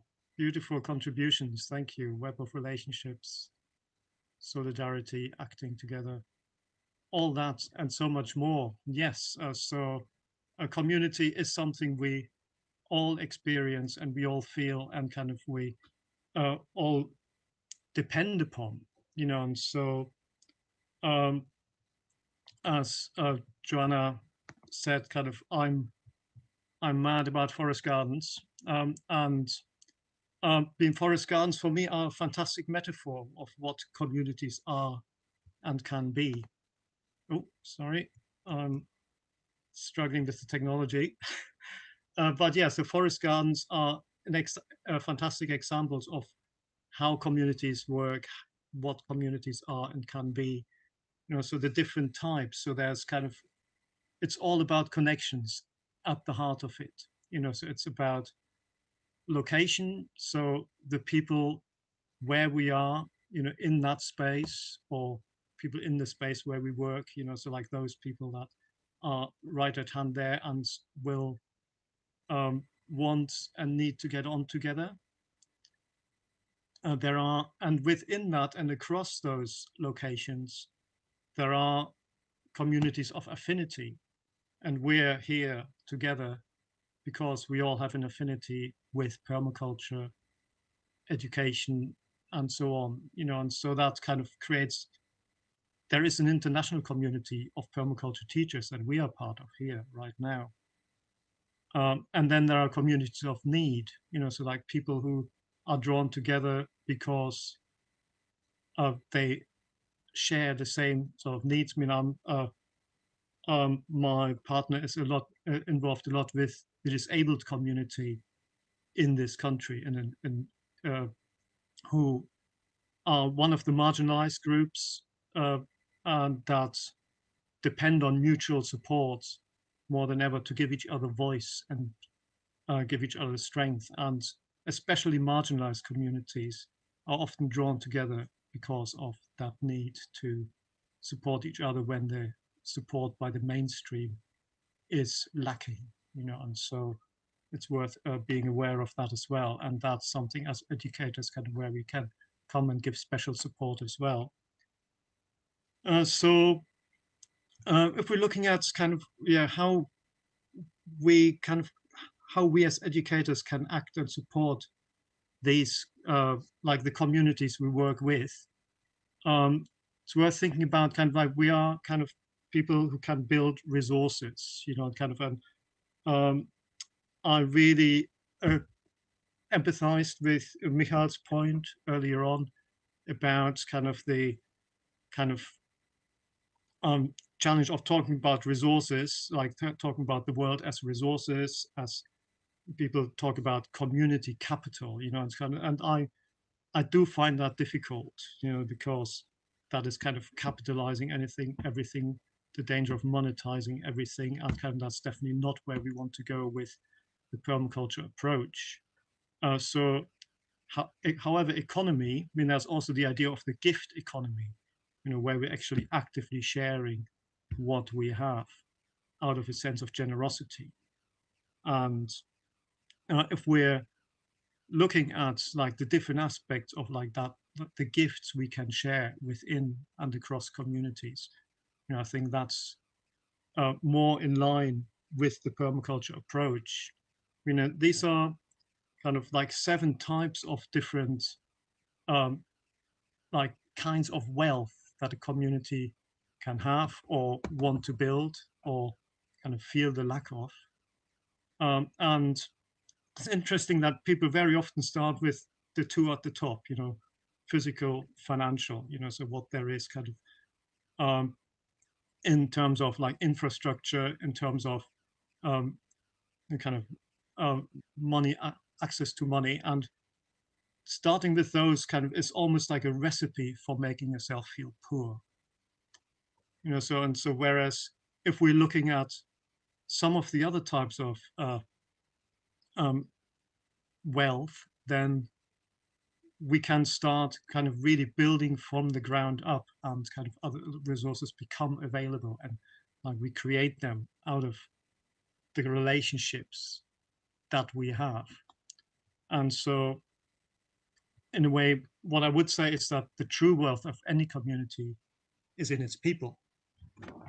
So all the individuals, every individual within a given place or a given community will have unique contributions to make that depend on their skills, their experience, their life experience, their unique qualities, and all of those are valuable in themselves and can be shared with others. And then there is the social wealth that arises out of those individuals coming together and doing things together, interacting. So when we come together, then kind of those skills get amplified and not just multiplied, so they come like grow exponentially by sharing with each other and by doing things together. And so that's the social wealth of a community. And then there's the cultural wealth, which connects us also across time and space. So we are always feeding, like our culture always fed by our ancestors, by the people that we inherit wealth from and kind of understanding from, stories from, and so on. And so looking at the gifts of people that come from before us, and kind of like basically like working on the stories that people give us is one way of thinking about that wealth. At the same time, looking at where is this going? So new ideas. How do new ideas come in? And so the new people, the younger people, often can bring in new ideas. And so that's culture is not something static. So it's like an evolving story, and kind of we are part of that. And as permaculture educators, we are kind of can make these stories, can help people bring these stories out and share those. So those are like the social, personal, and cultural aspects of community wealth. But if we're thinking about communities in a permaculture sense, then that goes beyond the human. So permaculture communities include all species. They include the landscape itself. And that's something that is often forgotten, especially in the urban context. And our role, in a way, is to let people hear, feel that connection with the land, and let people interact with the land directly and bring that back. So in a way, reveal the landscape that has often become invisible in urban places. Somebody talked about like rivers earlier on, and in Britain, in cities, rivers are often not visible. They're under the basically like channeled like under the road network and so on, and just flushed away. And just making it visible that there are rivers, and in the wider sense, making it visible that here is nature is here, and then let people understand the processes. So how does nature work in this place? How does it express itself? How could it express itself as well? So giving a vision of potentiality, and not just of kind of the limitations that we're experiencing in the here and now. Also the potential of what a truly abundant city could look like. And then as a next step, the question, how do I fit in? So what can my contribution be to, or what can our contribution be to creating that abundant city that we know is possible? And so giving people first the vision and then the tools to make that vision happen. And that, in a way, becomes a political process. Sorry, I need to wear my other glasses, I just realized, because I can't read what I'm written. So that is creating a self-awareness. So in a way, kind of that's how we activate those other gifts that we talked about, the natural, social, personal, and cultural wealth of the community is activated through creating a sense for the community of self-awareness, so that we are the community, we are the people we have been waiting for, so that we can rely on. It's us, it's up to us, it's not up to kind of somebody in the city hall or in the government building, so those people, we know we can't rely on them, we need to rely on ourselves. At best, those people can be allies and supporters, but they can never truly solve our problems. And so through giving ourselves that sense of awareness, the next step is then that kind of we can give voice to what is alive, what is important in that community. And there are always people who are very good at voicing kind of what is going on in the community, encouraging those people, but then also often people whose voice isn't heard, and kind of identifying who is on the margins and giving space and voice to those people as well is really is an important part of our role. And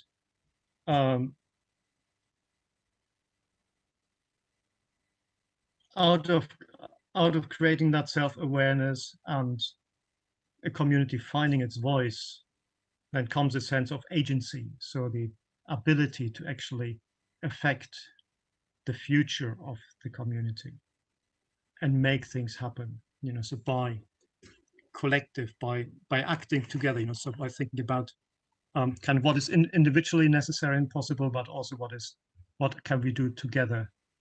And what we find if we engage in that process is that we can do things that we didn't believe were possible sometimes, and kind of with having a vision and the determination to make that, to enact that vision, we can achieve almost anything. And I thought I'd share a little story about this, which is set in the northeast of London and starts on a small community garden, like a shared allotment in the northeast of London.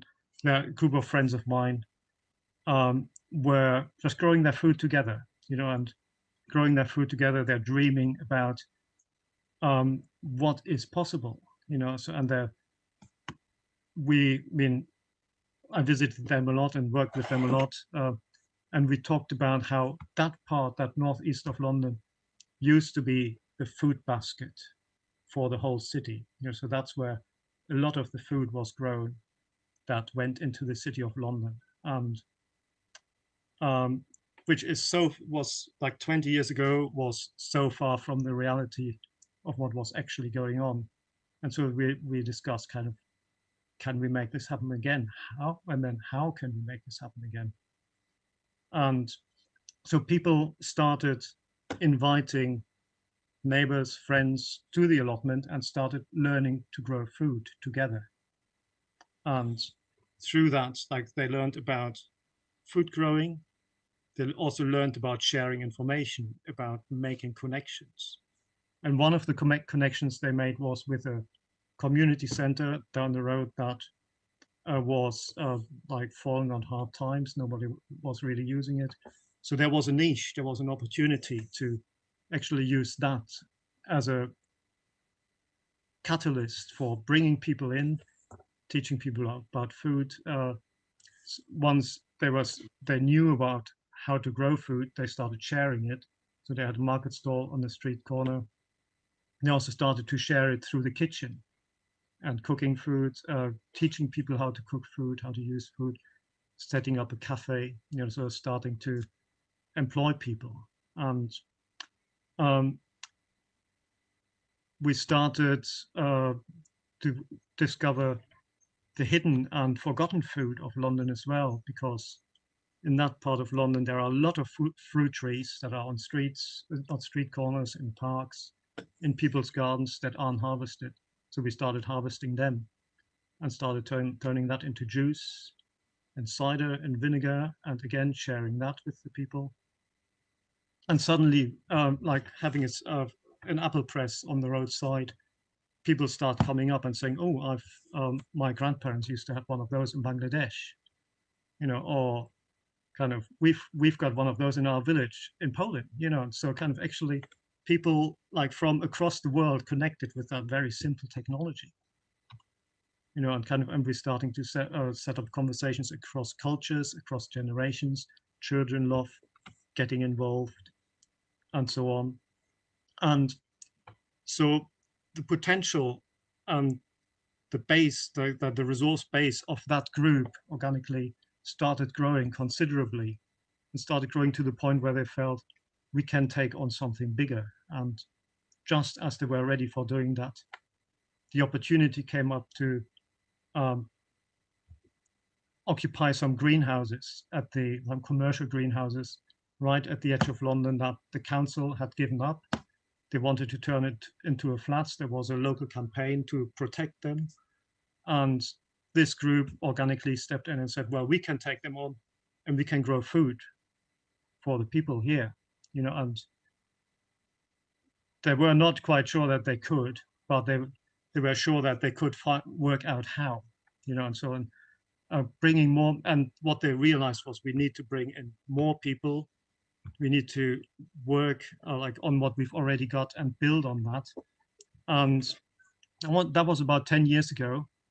Over the last 10 years, that project has grown and grown again through involving more and more people and like training people in practical food growing, and also training people in how to organize, because what they realized that these were the two main skill sets that they had acquired over the 10 years that they've been working up to that point. That was about food growing, but it was also about how to organize in a community. And so now what they're doing is they're setting up, they're training people to grow food, and then they're training people how to set up their own food growing project in other parts of London. So from that one little allotment 20 years ago, this has now spread to like a major food growing hub. And this which then has spread and set up satellites and new places all across the city, and it's all across the country, because it is really one of those flagship projects that has inspired many people around here. So that is possible, and it's possible because people both had a bold vision at the beginning, but then also the understanding that this is not going to happen overnight. This is going to take time, and it's only going to work step by step. We don't know necessarily where we come out, but let's just go and start the journey. And here we are in 2020, and they have just been offered by the City of London another big set of commercial greenhouses in Tottenham, which is across the river, like another part of the city, where they're setting up a similar hub to then inspire other people to grow food.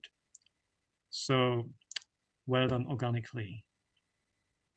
And so this is the story of what is possible, and kind of, what I'd like to end this presentation with really is like these two questions, kind of think about the communities that you're working with or that you're living in. So what are the gifts in your communities? And what can and will you grow together? And so that's, and how will, and as a permaculture educator, maybe a third question, like how can you help other people to do this in their communities? Okay. Thank you very much. That's it for now. Thank you so much, Thomas, for this inspiring introduction and for grounding us in a very real model of local organizing for food gardening, for education, for political education. I also actually learned food growing at Organically, and yes, the spirit carries on. I would like to refer back to what you said, Thomas, inviting our first presenter, Marcelina Haremza. You pointed to the role of educators in, on the one hand, guiding people, newcomers, by hand to have the first experiences and gain confidence in contact with nature. But you also pointed to reaching out actively to the fringes and to those who might be unheard or might be shy to speak up or even express their needs. So thank you for pointing. And Marcelina's presentations very much will expand on this topic of really taking the beginners by the hand and raising their confidence. She will speak on positive garden psychology for beginners. And as a graduate from the University of Life Sciences in Poznań, at the Faculty of Horticulture and Landscape Architecture, she is now integrating permaculture in education in Poznań Food Cooperative through local gardening groups and through her blog, Garden Alternative. So welcome, Marcelina, and the floor is yours. Thank you very much, Joanna. Okay, so I will start from telling that each of us started out once. That's a fact. Now our experience and knowledge of gardening are impressive, which sometimes makes us lose empathy and understanding towards the clumsy steps of novice gardeners. Unfortunately, I sometimes see on permaculture Facebook groups when very experienced educators criticize the efforts of novice gardeners, telling them, and I will quote now, because of gardens like this, people think that permaculture looks like a garbage can. As a comment to the post in which a woman praised with great joy the first garden bed she made. Or the other educators that are complaining about the fact that they give people all the necessary knowledge on their blog, but they are too lazy to bother and read it. These were very shocking situations for me, which made me think it shouldn't look like this.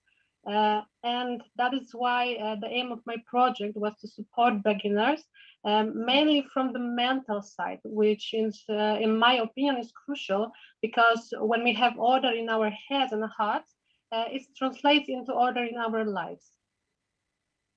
So who am I addressing my message to? Let me tell my story, because I lived in the countryside all my life, but meanderings of life lead me follow my husband to a large city in the heart of Greater Poland. And here I worked mainly with people who live in their apartment without access to garden, with no family traditions of growing plants, who now, as adults, wanted to grow their own garden or leave the city and start the farm in the countryside. It is a very interesting experience for me, requiring me to be mindful and be careful not to simplify things, because things that seem obvious to me are black magic to them. And because I am an empathetic person, I empathize very much with their situation and the problem they are struggling with. To prepare for this project, I created a survey for beginner gardeners, in which I was asked about a number of things, including the difficulties they encounter, but also what is the most valuable to them in their garden adventure. That is why my project is in the form of films that, in my opinion, have the potential to reach people at the beginning on their path to becoming a great gardener. The first one is intended for people who would like to start, but not have yet found enough motivation to grab a spade.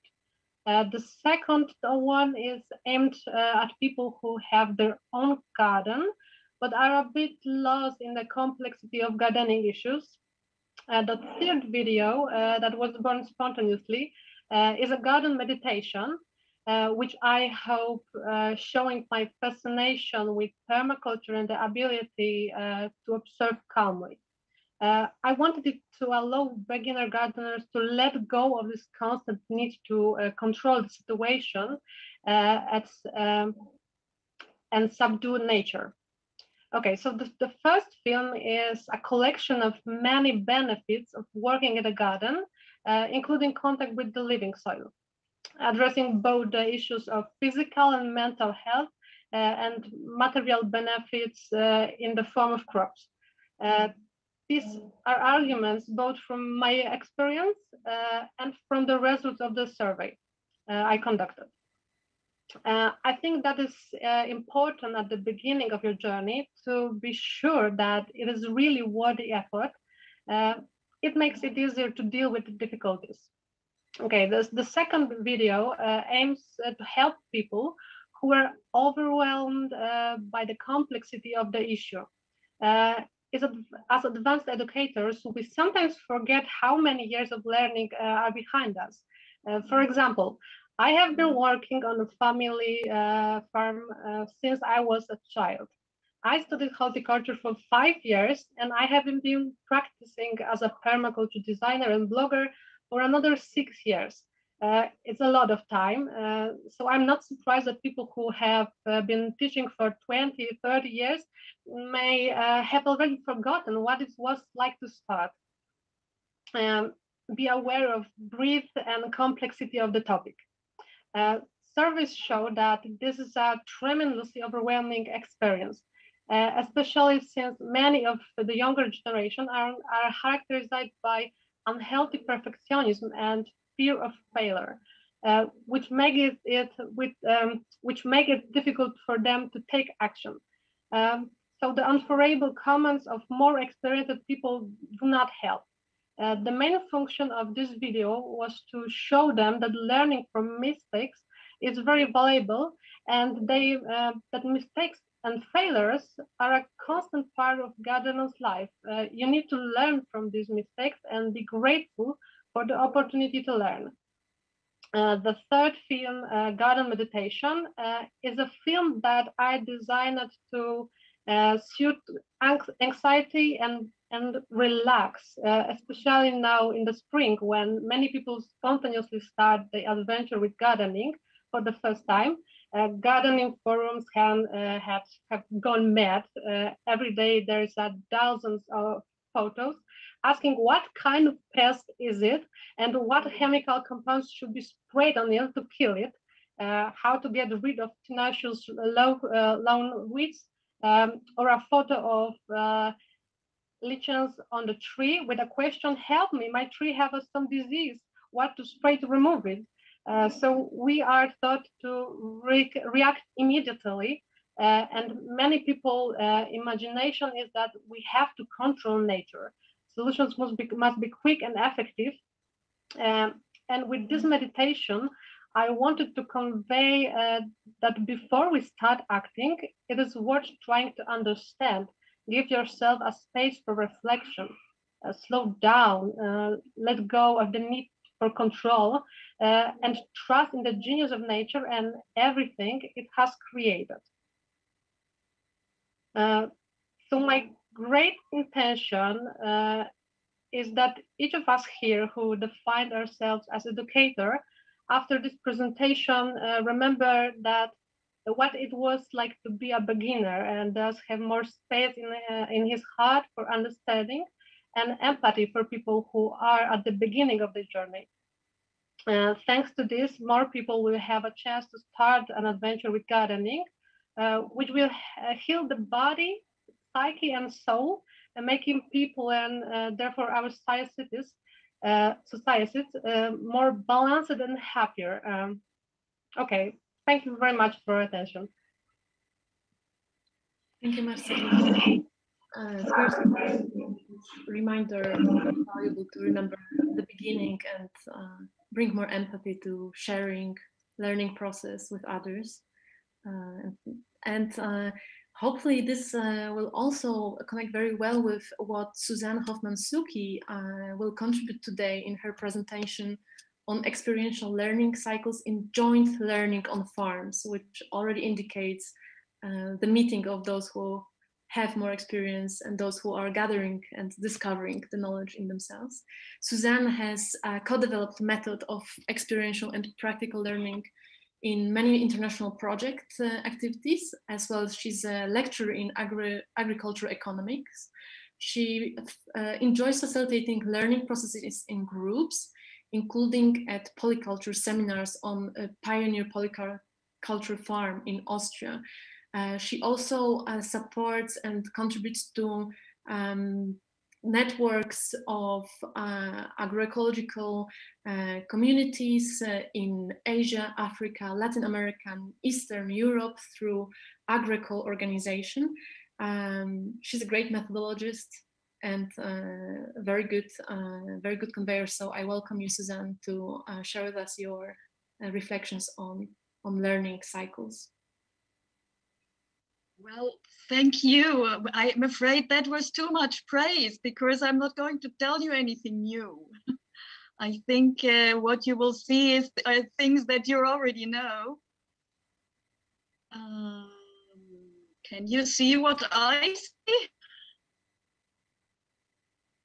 Yes, okay. I can see. Great. Right, I think, yes, let me just dive directly into it. What I'm talking about is also something that I did before I knew what I did. So I guess you might have the same effect for you. Well, if you look at how learning happens, we've already heard yesterday 2 approaches to that. So I'm adding, and you might recognize. Well, I think one important point for me is that you always, that learning happens only when it's connected to some experience or some knowledge that you already have. It cannot be dislocated somewhere because then you cannot put it into any context. And it doesn't happen if you don't have some curiosity or some motivation, some question that drives you to wanting to learn. And this is how you start exploring. And I'm very grateful to Marcelina to mention the reflection part, because there you go. This is, I think, something that is happening as well during the learning process.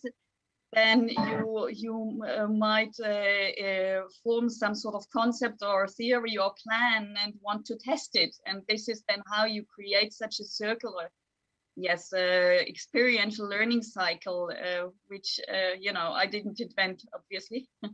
It was David Kolb and some others who found that, and you find that in a lot of design processes where you try something, you observe, you maybe change the plan, try again, and so on and so on. The point is that the new knowledge is always connects to some old experience that you have, and everybody coming to any course or workshop also comes with some existing knowledge, even though they might not be aware. So there's a sort of like, I think the job here is only to make people aware of that this is happening and to be able to create spaces for that. This now looks a bit confusing. I'm trying to make this analogy on how plants grow and develop, and how this life cycle is going on, which you can bring into parallel from this learning process, and you plant a seed of knowledge, and then the plan, and then this is sort of growing as something new, and this is how it continues. I think this will be drawn more beautifully by Ola in the next days. Right, so connecting to the very first presentation that we had yesterday, how to design such a course. my approach to it is to exactly create such learning cycles during the course, and this is why I say I think you do the same. You start with something, you have some learning objectives that come out of questions from participants, and then you create a space for reflection, for talking about concepts, developing concepts for practice, and this is sort of repeated in several cycles. Maybe just to give some examples of this different steps, like starting from the curiosity. This is a picture of an Etherpad where people collect their questions to the course, to the topic, and then we formulate learning objectives out of that, and sort of condense it to something that moves people together. This is just one example. It can look very differently in different courses. The learning objectives, I think for me, the differences in formulation is like, what is the approach you have for the different objectives? Is it just to give an overview? You want to create a deeper understanding? Should people be able to actually do something? You can't, be as in-depth in every part. And this is sort of a subject to agreement with the participants. And then you can start with what people actually have as experience and knowledge beforehand. And I like to use some sort of picture or some object to discuss this, and then people can connect to that. And you can have such a very nice collection of ideas there, which tells you a lot about where people come from and where you can connect to. You can take any picture or any more complex focus that you want to have. It doesn't really matter. And then the next step, for example, could be that people try and understand while they make a concept. In this case, for example, for an own garden plot, based on what they had reflected on before. The method here is a very specific one, but anyway, just to make the point. It can be done in a group together, or it can be done, for example, online, which is the picture on the right-hand side, where it's done online. So in this way, people create their own picture, and when it comes to practice, this is, I think, the kind of pictures that you already know from your own courses. I'm not telling anything new here anyway. Right. I think it is a practice to give offers for all senses, which I think we have heard already in other presentations. I might add here the smelling part, smelling the soil, and this I don't know. There is a wonderful project in Switzerland that's called Sounding Soil. It gives it makes you hear all the noises that you can have in the different types of soils. We have this, you hear all that, and that you normally don't hear. It's a language in soil that we don't know how to read, but we can hear differences in different types of soil. You might also have the kind of feeling like when you put your hand into a bag of seed, like the small boy here. It's, it has a sort of feeling that tells you something. Okay, so much for experience. And then you go back to reflecting. And I think my role is to support these type of steps, and to especially help in the reflecting part, to structure that a little bit. So I brought you some pictures to show how that can be done. This is sort of a picture that develops over time, and you can see with different phases of reflection, the picture gets more and more complete, and it looks different in each course. Even I do it on the same site, it changes because people do different things. All right. Just to mention the people I learned from a lot, Christine Jones, working on soil ecology, Noemi Stadler-Kaulich in Bolivia, developing a method that's called dynamic agroforestry. It's also her who did the nice picture in the corner. And this is the farm that I learned a lot from, of the family of Langerhorst and Gertrud Frank. They sort of have often the same type of method that they use in farming. So I owe a lot to them. And well, this is how the farm looks there. They don't call it permaculture because they're older than the concept, but this is how it looks there. And Immo was there and he said, well, this is the perfect permaculture farm. And well, he must know. I don't. So I leave it at that. Yes, looking forward to more exchange. Thank you, Suzanne, for this presentation and for reflecting about what we may be already doing very naturally as we try to learn within a very dynamic garden or farm environment. The circle and cycle metaphor keeps repeating as we engage with this methodological discussion on permaculture education. Now I'd like to invite Klaudia Kryńska, a Warsaw-based community gardener, graduate of applied sociology and social anthropology from the University of Warsaw. For 6 years, she's been involved with co-creating communal garden at the Surewski Cultural Center in Warsaw. And she's also been collaborating in a wider network of food sovereignty in Poland. Today, she will share with us the topic of intergenerational collaboration and activization of seniors as part of urban community garden. And I welcome everyone and invite you to share your comments, share your experiences.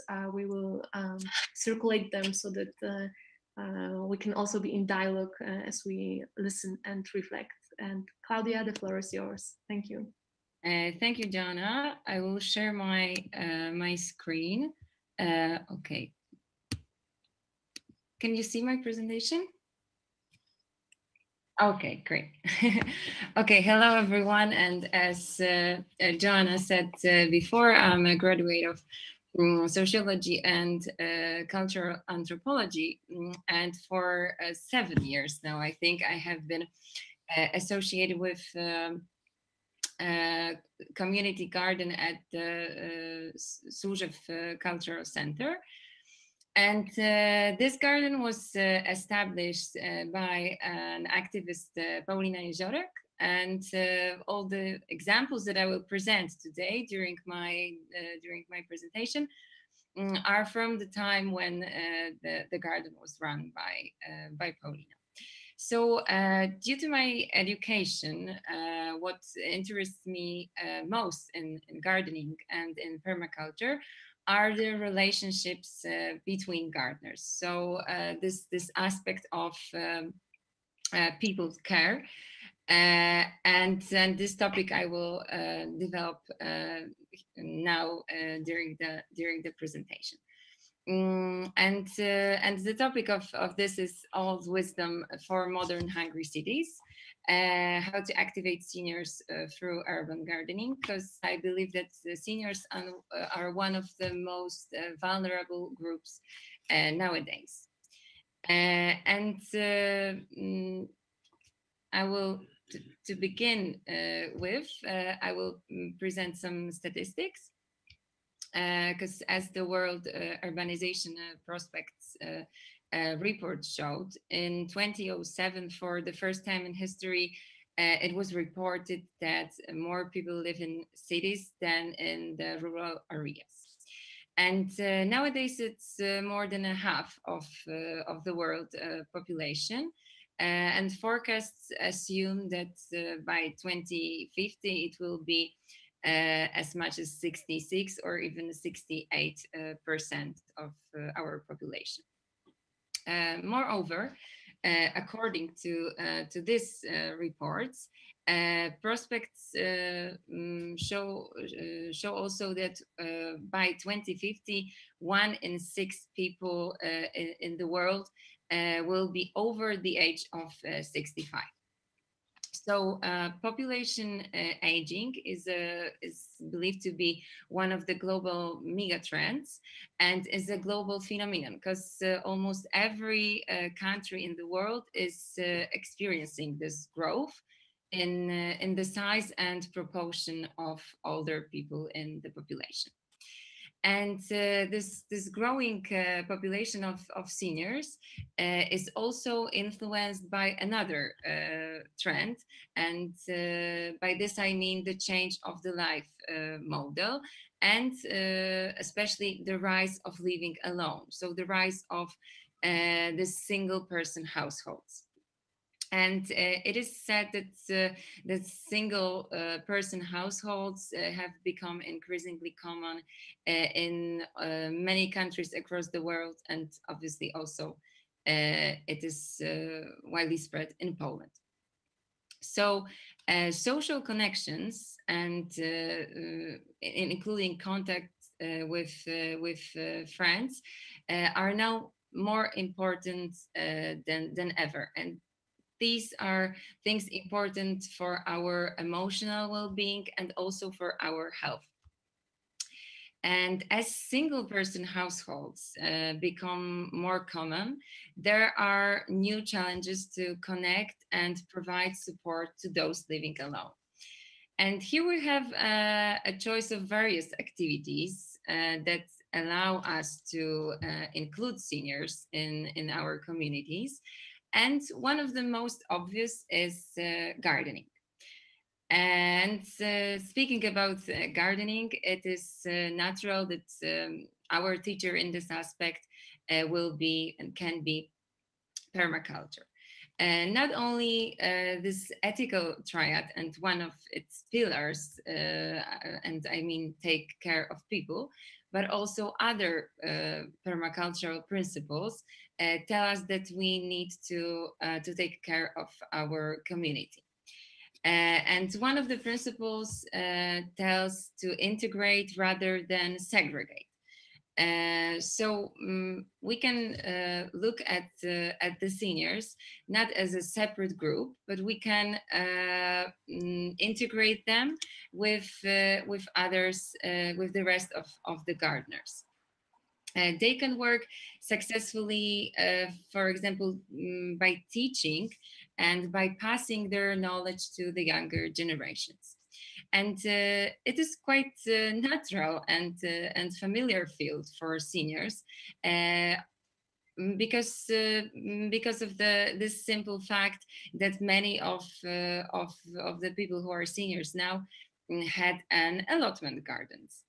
Allotment gardens were very popular in Poland in the times of the People's Republic of Poland, and these were the places where people could do experiments, gardening experiments, and practice natural cultivation of vegetables and fruit trees.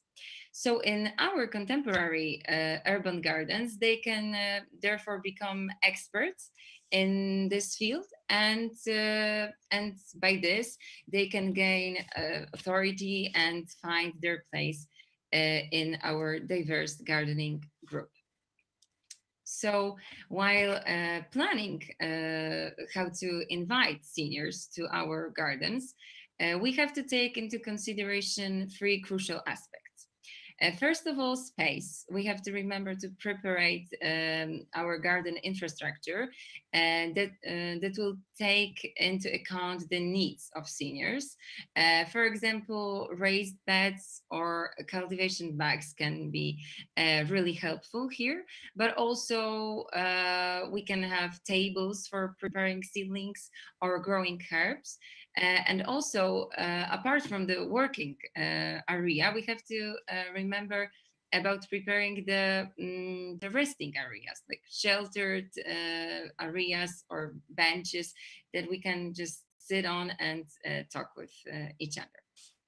A second aspect are people, seniors themselves, and we can include them in our community by treating them as teachers. So they can be teachers and students both. And last but not least, we have to plan some activities that will integrate them. And we can strengthen our bonds by doing things together. And here we can do cooking, baking bread together, or plan walks along the trail of wild edible plants which grow nearby our garden. And while this walks, seniors can be treated as local guides who know the history of the place very well. And here are our gardener community. As I mentioned before, the garden was established by two activists, and one of them is Paulina Jeziorek, and all the examples that I have here are from the time where Paulina was the leader of our garden. So here are these bags in which we cultivate some plants. Here are the workshops. The second one, the second which you can see on the right side, is workshop on pruning fruit shrubs and trees. And it was it occurred to be very interesting for the group of seniors. Another example is a workshop on taking care of indoor plants. Here we also have culinary workshop and baking bread together. And permaculture, however, can teach us not only to take care of people, but also how to reach them with our actions, because the main obstacle is how to invite them to our garden and how to inform them. So here we can look at our garden as a permaculture zones, and to reach our target group with our activities, we can use the circles of engagement model. And the author of the model is Mike Balford, but the concept was taken from the group, from the book by Pastor Rick Warren, entitled Purpose-Driven Church. And I will just run through this briefly, just to show what the circles of engagement are. So core members, involved, ordinary members, supporters, passers-by, and potentially interested. So we have to remember of all these groups while planning our garden activities and work schedule. And so to sum up and run through the key points, preparation of garden infrastructure is very important, and planning activities that will be easily accessible and interesting for seniors. So thank you very much for your attention. And I'm looking forward to the discussion. Thank you. Thank you so much, Claudia. As was already mentioned by Thomas and then Suzanne, like taking this possibility to explore as a group with particular character or specification, our shared interest and also our shared skills, because perhaps in Poland, like in other countries, the seniors might be the bearers of traditional knowledge.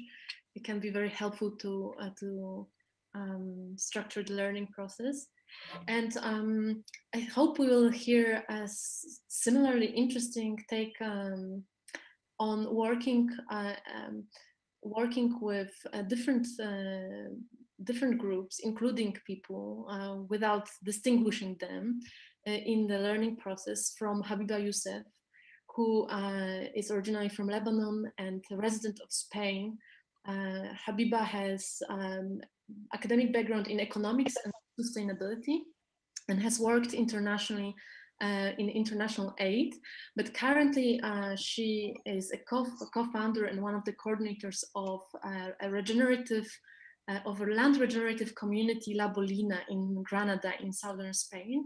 And she conducts both trainings in agroecology and permaculture, as well as involving migrant workers and migrant learners, but also takes a bigger political and system perspective on creating local food sovereignty economies. So Habiba, welcome to our gathering, and the voice is over to you.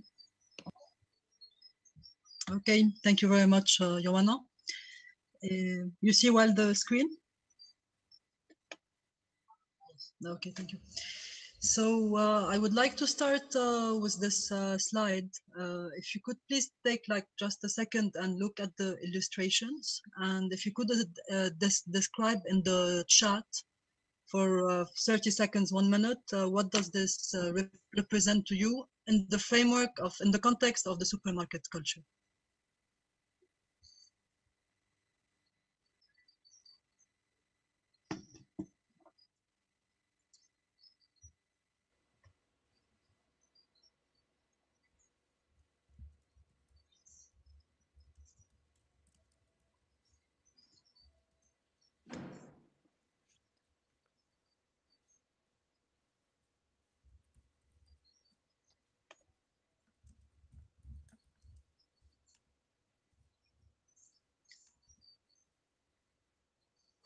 I'm sorry, I cannot. We are getting like pass.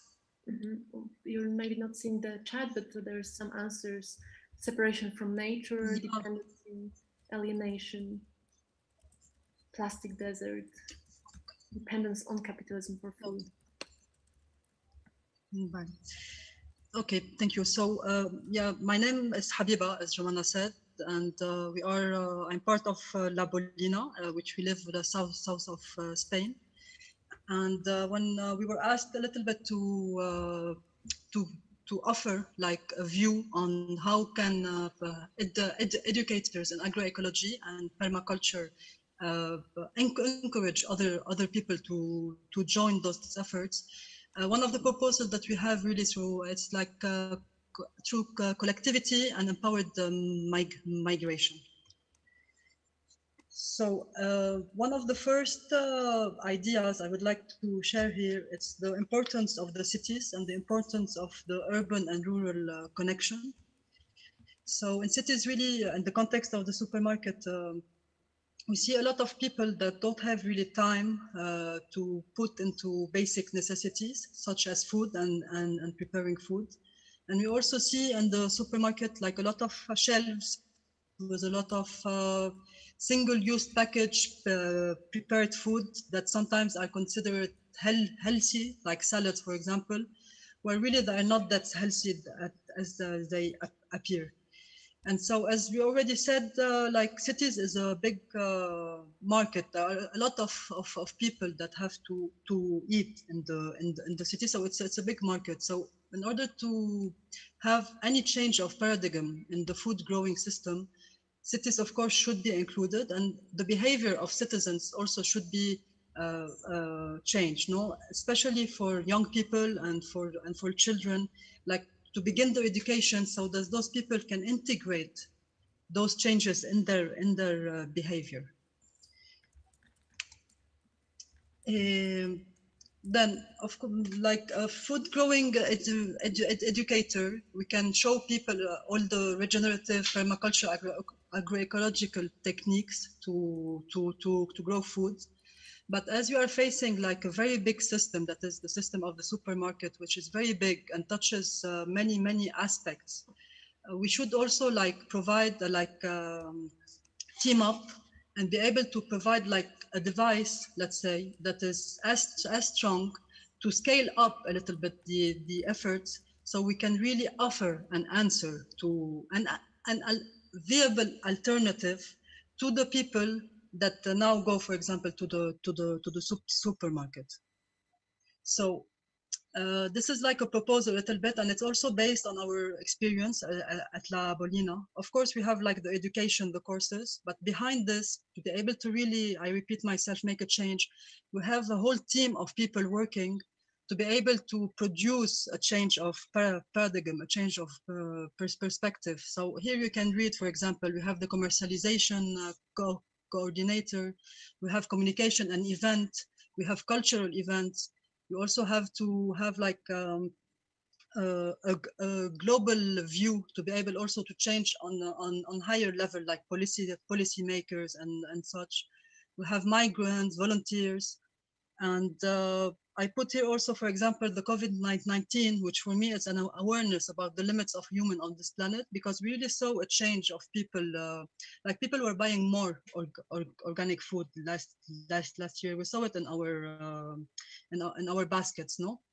So we should like take advantage somehow of this awareness that's being built up and continue. What I would like also to share with you, it's about migration. So the food system in many parts of the world, let's talk about Europe now, but also in other parts, is like the food production is rely mainly on migrant work.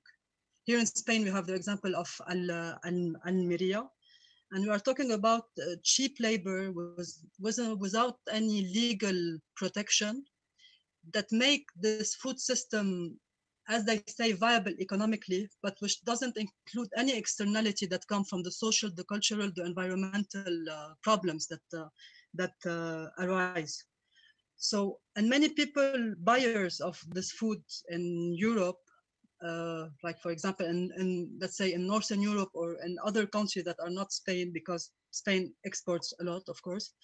Not many people or not all people are aware of where this food comes from and the conditions it is produced. So as educators, if we can include the migrants that are interested into the awareness building, into knowing more techniques of regenerative agriculture, of agroecology, of permaculture, like this, they can also join this revolution, no? And because they have so much power in their hand, if it's used in another way, for me, it is really very essential that this collective is integrated, and it can be also integrated through the ethics of permaculture, which is people care, the earth care, and the fair share, so that those people really feel welcomed when they come to a new place. They don't see working in agriculture as a failure, because many people see, as it was mentioned in other presentations, working in agriculture is a failure. Going back to the rural is failure. So also to share with them how all of us here see what could be agriculture and permaculture, and share with them this view, so they can feel empowered and they can sum up to all the efforts that we are doing now. And finally, one of I think one of the most important tasks that we have as educators is also to show the connection that we have with nature, with the ecosystem, and with the environment. And this environment, it could be natural or it could be urban. It's just the environment we grow with, and how do we have an impact on it, and how it impacts us. So one of the thing, this is also maybe I'm interested really in knowing more opinions, but what I would like to say now is that if we are going to produce for commercial use, we are going to have a strong impact on our natural environment. No, I would like to hear more opinions, but like if you are doing like a food forest, which it auto-aliments itself, it's not the same maybe than to produce for a big city and to have like 100 baskets, maybe. So we are going to have an impact, but this impact, it could be positive, it could be regenerative through many techniques like microorganism purines, no digs, many things that we know here. So to add to this, like we have what I say, it's the tomato story. So the tomato really, as any plants, they have to adapt to their environment. They emit smells that can attract some insects to protect them from other offensive insects. So little by little, as the tomato and the seed is local, it's maintained, this plant develop like an adaptation to the environment. And this is really, it can be so much like transposed also to any migrant, any person that moves from one place to another. So I have like a series of questions that you can see on the screen, which is a dynamic that we can do. Entonces, we say at the beginning, how did you feel when you first arrived to a new, maybe offensive place? What surprised you more? What difficulty did you experience? How was your body feeling? This could be done through talking or also through embodiment, no? And then describe how you feel now after some time have passed. How did you adapt? What connection did you make? So I would just like to finish on this thing of what I call the tomato story. Thank you very much for your attention, and yeah, a pleasure. Thank you. Habiba, thank you so much for giving us a presentation that closes the block on the community, but with a very strong accent on inclusion and on awareness that those who produce our mainstream food are often those who are also in food poverty and are in hard labor, unprotected labor conditions. And there are ways in which this, maybe even a metaphor of a migrant, can be applied in our communities, just in terms of how we see others around who might be on the fringe, or who might need just this little extra support to transition to more empowered place. So yes, and thank you for those great questions at the end that we can use to strengthen the connection with those that we grow food and learn with. Now we will have we will close this block and we will resume briefly for the next block about imagination. We are a little bit over time, so instead of half an hour, we'll take 20-minute break, and we will make more space for discussion after this period of regeneration, where we can join with those presenters from this block and all others in a closing session. So we will meet here at exactly 1:10 p.m. Central and Eastern European time, so in 20 minutes. You can stay online if you're on Zoom, or if you're watching us on live stream. Share your comments. We will also harvest them and keep for exchange after we come back. Anya and Veronica, would you like to add anything as we are moving on to disperse? No, thank you. We are working on the comments. Yes. So we are listening. We've been listening the whole blog, but at the same time we are trying to combine the comments from YouTube and from Facebook and from our Zoom chat to be seen for everyone, for people watching us in social media, as well for the others. Yeah, the Zoom participants were very active, and thank you for commenting and engaging. I see a lively discussion. So see you soon.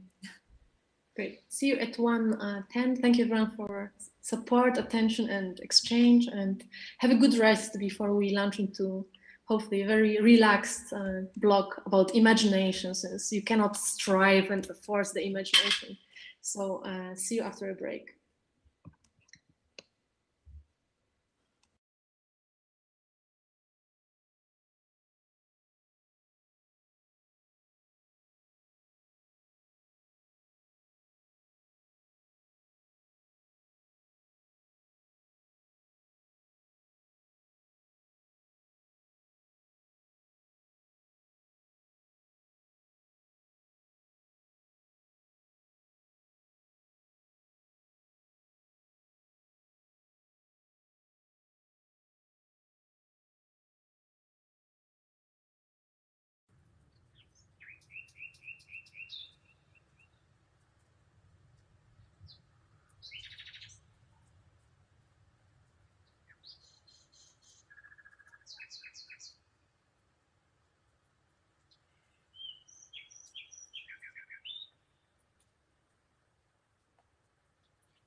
Thank you.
Welcome back at the International Forum of Permaculture Educators, organized jointly by Biennale Warsaw and Agro-Permalab Foundation.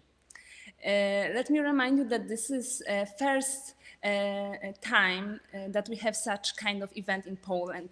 We have an international conference addressed to people working in permaculture as well as the broader public. Speakers presenting so far include experienced educators from Poland and pedagogues from an international collective involved in the project, the Supermarket Museum, as well as the experts. I would like to remind you that the forum is held in English and it is transmitted on Biennale social media channels. We are also using tools to enable viewers, to enable you to comment. So I would like to encourage you very much to comment via Facebook, YouTube, and then we'll be able to share your comments. Our forum has been divided into 3 topical blocks: sensibility, community, and imagination. So far, we have covered the 2 of them. We have already covered sensibility, and thanks to it, we know how to perceive, how to sense what is valuable. So we already know what. Then we have focused on community. So we have a community of people who share those values. And now, knowing why, and knowing with whom we are ready to act, we can think about taking actions. We can think about imagining what we want to create. This is to say, we are beginning the imagination block of our forum, which will be the closing block of this why, with whom, and what we want to do. We are going to listen to 5 presentations. Imaginations as the common denominator of these speeches is the underlying value of those presentations. We'll listen to stories about permaculture as a powerful tool for education, developing landscapes in the cities, potential of reconnection.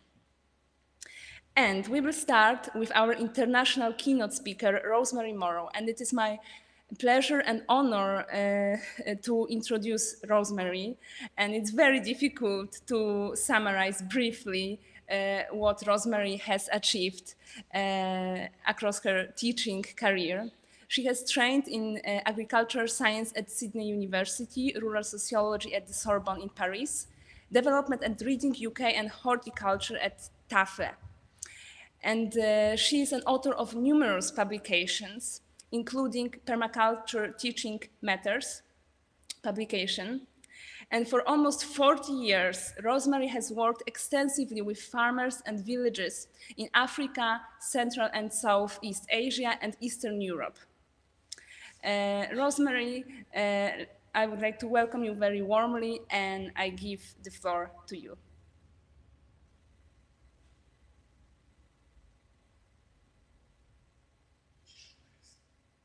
I think you are muted, so if you could just switch on your microphone, Rosemary. Done. Oh, okay. Thank you. What about Nalawa, Mithika? This is not English. I live on the land of the Gundungurra, Indigenous Aboriginal people, and it's our custom now as Australian that we're living on land of people who kept the waters clean and the soils rich and the biodiversity interesting and sustainable, and lost no species. So I'd like to pay my respects. This land was never ever ceded. In fact, the colonialisation of Australia was probably the biggest land grab the world has ever known. And then it was developed, and we know about what developers do.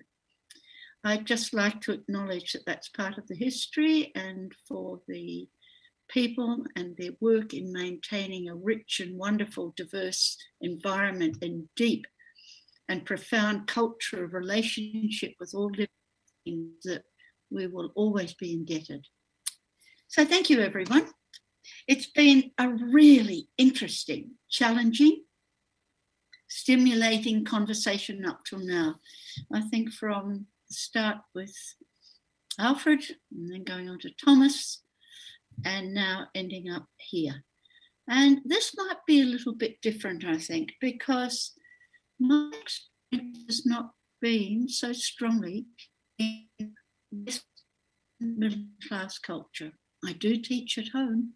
I teach my students at home, but most of my life is spent in dense populations of maybe the delta areas of India or Vietnam. I've worked in the Middle East, in the very dry countries there, such as Turkey and Iraq and Afghanistan. And I have always committed myself to working with the people who can't get permaculture unless myself or someone else is happy to go. So I've always gone as simply a teacher. I don't know whether I'm an educator, I'm not sure what I am.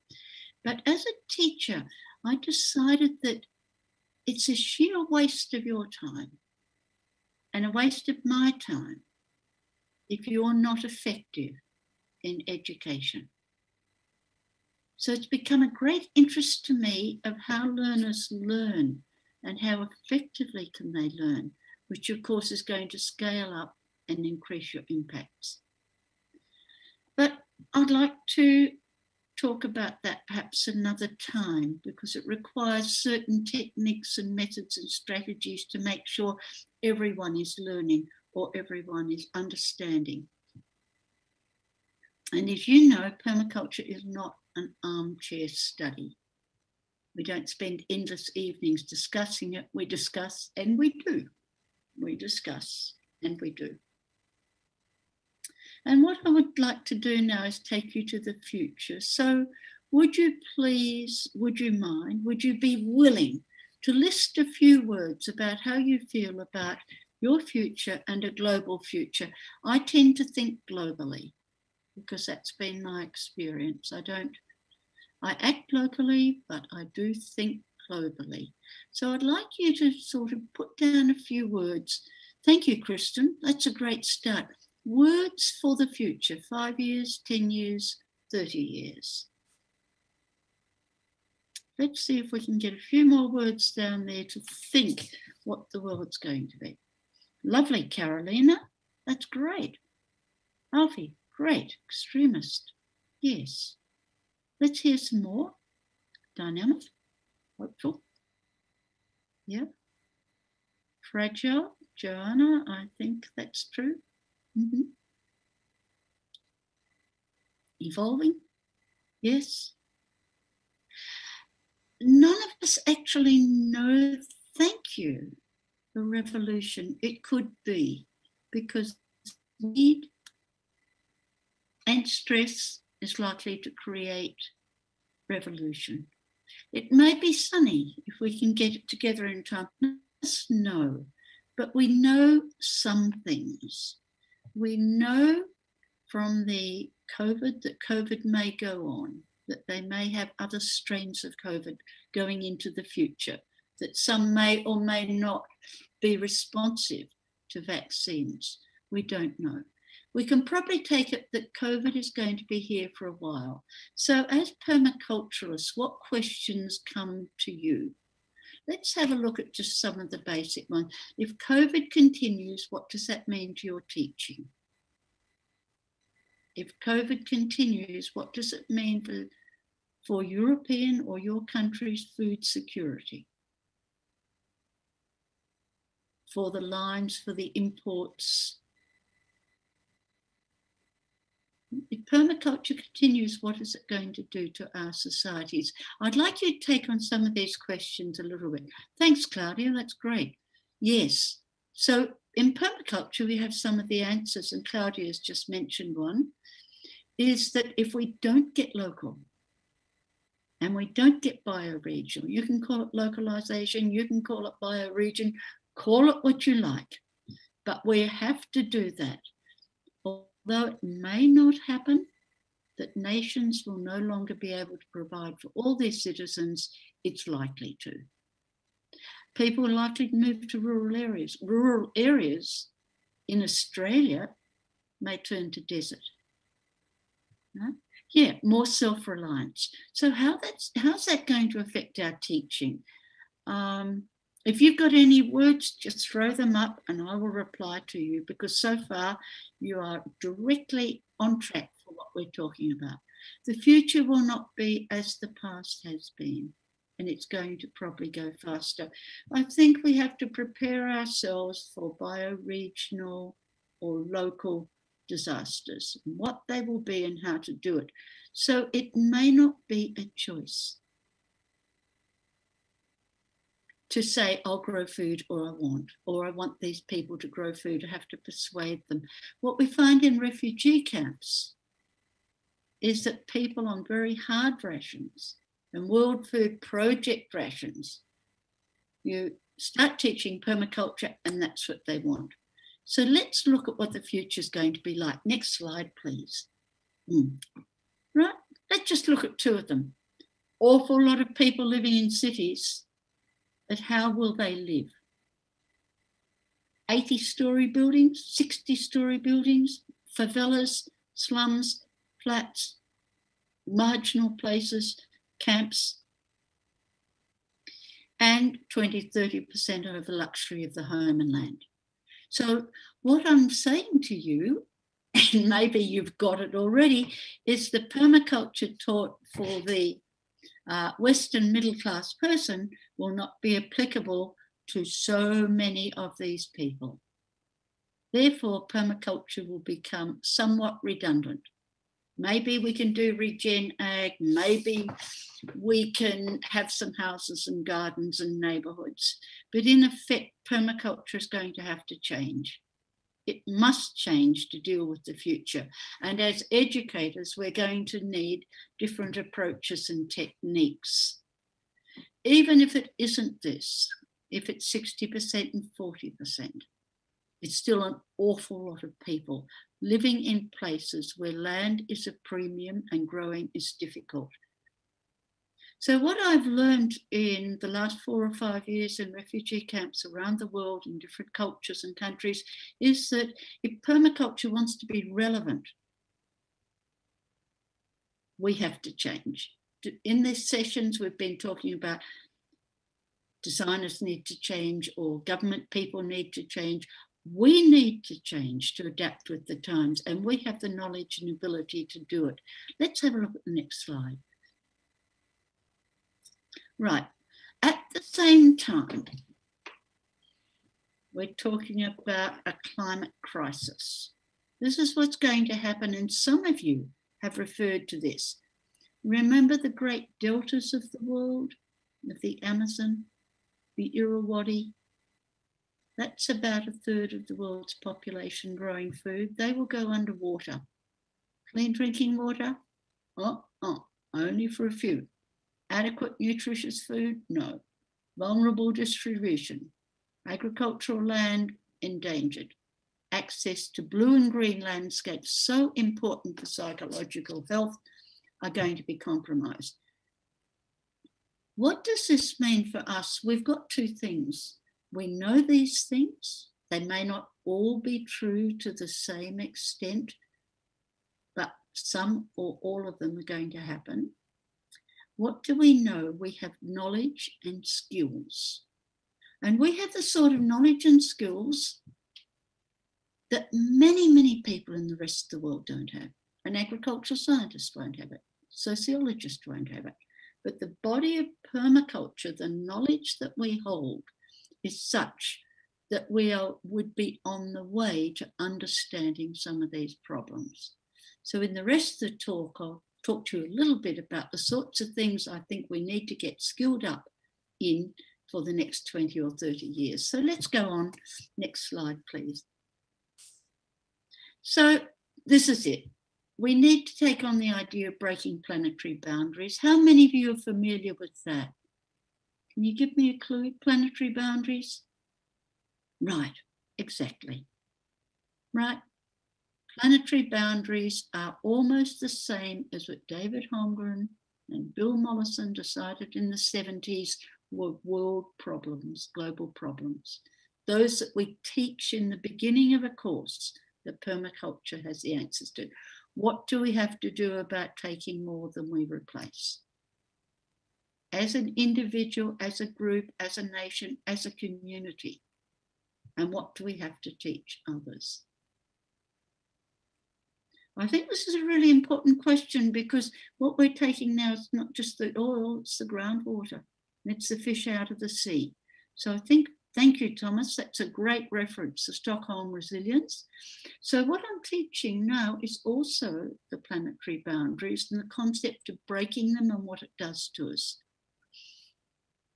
In refugee camps, where people's ecological footprint is about 1.2, and the Australian footprint is about 7.8, and the Californian is up to 13, I think. They all learn the same. None of us can afford to break the boundaries. And the right to know that our future's tied up with breaking these boundaries, and so is chaos. So let's go on a little bit, the next one. Right. Now, I'm asking you, as teachers and educators, are you able to provide to the neediest and the people in the future? Are you able to design and teach for these situations? Or is it again, I'll buy my 1 hectare in the country, or my backyard, or my farm? Because I'm going to repeat myself. What we have to be able to do is have relevant permaculture for all these places. So far, my experience is where people live in tents and people live in containers, they can do a full PDC. You have to change your methods, you have to change your techniques, but we don't change the, we do not change our ethics and our principles. So for all these people, catch and store energy is important. For all these people to insulate houses, even a tent, for all these people to grow something near a doorway or on their roof or in a window is important. To grow it in the grey areas. This is where the knowledge will count if the world's not to break down. So otherwise we've just developed the Australian attitude of we're a rich country and we won't let anyone in. But 300 million Indonesians live in those islands. If 1% of them came to Australia, we couldn't manage. You know, you cannot keep people out. They have to be included and designed for, and we have all probably got to accept a little less. So let's go on again and see what skills and knowledge. So how adequate is permaculture? The permaculture that we've been teaching, but the future, everyone has land, everyone can access books, computers, or a class, or English. The European modelling, and we regard our white Australians regard assumptions and culture, are all there, and that people have choices about lifestyles and goals. You can find meaning in your life. And the final one I'm going to challenge is only approved people can teach PDCs, and we have to control it in case they teach wrongly or inadequately or hopelessly. So what I'm just going to talk to you about is some of the really interesting things that are breaking these. We're dealing with people in 80-story buildings in Hong Kong. We're dealing with people who are illiterate. They may have a phone, but they won't have a computer, a book, and possibly not English. We're talking about different assumptions of hospitality, assumptions that communities work together. We're talking about cultures from Buddhism, Islam, the lot, and we're taking it the world is not middle class. That's a minority group in the world.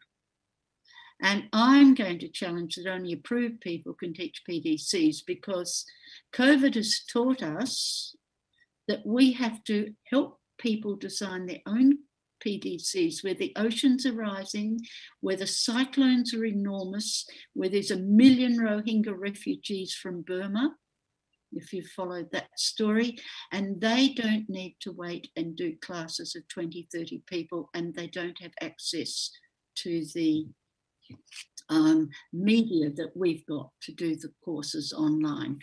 There's a real sense of forgetting how we live in our eggshells. It's a very frail eggshell. So if I'm thinking about 1 million Rohingya, what I'm going to do is put as much resources and encourage someone like Bangladesh Association of Sustainable Development to design courses for themselves and Rohingya, and we may be able to mentor them and supply resources. We can't go there, we can't teach them. They cannot just be left out of the calculation. Let's have a look at the next one.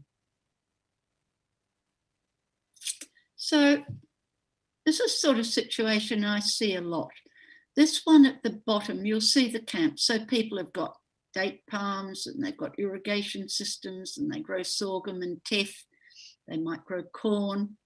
And then, of course, Yemen, right? Iraq, Kurdistan, Syria. And this is where people end up. And this is the sorts of places I've been teaching. How have you got the knowledge and skills to transform that into an ecological village and centre? Where do you start with your content? Where do you start with your knowledge? If the knowledge is irrelevant, people won't stay. Let's have a look at the next one. These drawings are by Rob. They're from my book.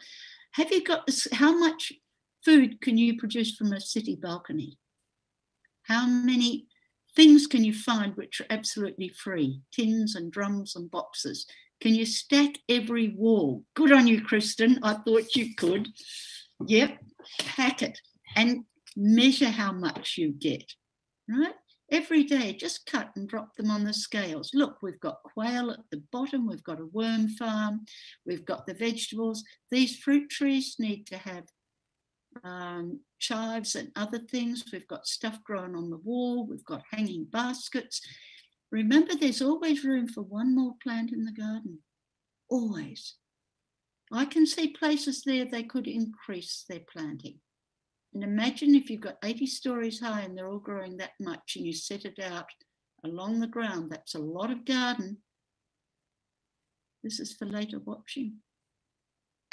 Okay, that sounds good. Thank you. Let's have a look at the next one. Can you do a sector analysis and a site analysis for a tall building in a camp? It's going to be different, isn't it? Look at a sector analysis for a big building. You've got a sunny side and a cold side, you've got balconies, you've got roofs, you may or may not have. And then could you do a design? This is a community. The high-rise apartment is a community. One might be cold, one might be shaded, one might have balconies. Would you add a glass skin to that to turn one side into a total solar greenhouse? What would you do on the roof? Where would you store water? How would you run animals? Remember, people will need protein, eggs, fish, perhaps mushrooms. And what are the problems of the area in terms of windbreaks, green space, blue space, child space, pollution?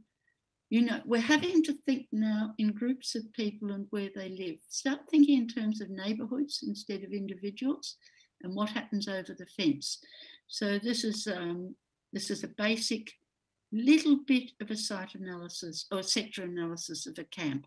Now this can be transformed. I've seen it. Imagine. Solar panels on every house. Every 3 houses collect water and clean it. The grey water down the middle gets turned into a leafy walkway. Exactly. In Berlin, you had cows and poultry in the city. Bring the animals back. You're right, Suzanne. That's terrific. So let's have a look at the next one. Right. What do you know about traditional cultures? If we look at Belgium and Holland, I was looking at Holland the other day, they've got these huge gates and mighty walls. How about if you go and have a look at the Iraq Arabs? How about looking at people along the coasts of Asia? What is it they do? They let the water come up. See the bottom drawing, the water comes up in the wet season, goes down in the dry season, there's left nutrient and there's planting ground. They build vertical farms instead of long ones, starting to think how, not exactly like that. That's not applicable to Poland, that drawing, is it? But what would you do in Poland if you had low-lying areas and the rivers were going to come up and the seas and you get waters and floods? How can you take those ideas and turn them into your cultural practices? Because that's what we do. We just don't take one from another. We take the idea and then we make it adaptable to where we are. Joe Salatin? Yeah, but Joe Salatin doesn't work in Mediterranean countries very well. Sorry, Kristen, that's another conversation. Let's have a look at another drawing. Right, this is from Thonley Sap in Cambodia. Right, whole household economies. That could be a bank, it could be hair cutting. What are people going to do to increase food? Are you going to take them all back? What's going to happen? Just, can you take that idea and make it live for you? Not use it exactly as it is. Let's look at the next one. Right, can you do that? And how would you improve on it? What would you do with those blank walls? Is that a pigeonnier up there? Can you collect the eggs? Can you collect the nutrient? Can you have leisure areas on roofs? That looks good. Lucas, that's terrific. How much more innovative and green can you make a city? What else can you do? What about those footpaths? Maybe put the trees into the ground and plant around them. What other activities can you do? Do people need shade? Do they need more seats? How can you provide green and blue? Remember, Bill Mollison said we should turn the streets into canals where we can because they're clean and quiet. That's a big challenge because everyone says stupid, but let's wonder what will happen. Okay, so here are some of the challenges to completely transform what we've got. And how would we keep chickens on the roof? Would we have, where would we get rid of our compost? Where's our swaps exchange market? What would you do with parking areas? How would you change the transport? This is if you're going to be local. We need this, and then we've got to get the ideas across. And what we know about learning is that it's exactly like how Joanna started in the beginning. We learn through our senses, but it's not learnt till it's processed in our heads. So all the time we're teaching and learning, first of all, we take it in a glass of water. Then how do we process it? Can you do it? Can you draw it? Can you show it? Can you demonstrate it? Can you reproduce it differently? Can you make it equivalent to somewhere else but different? Can you use that idea? As educators, we have to take people through perceiving, all our senses, and then processing if we want them to be active and learn. So, okay, there's some of the challenges. We have to also look at our rivers as well as our soils.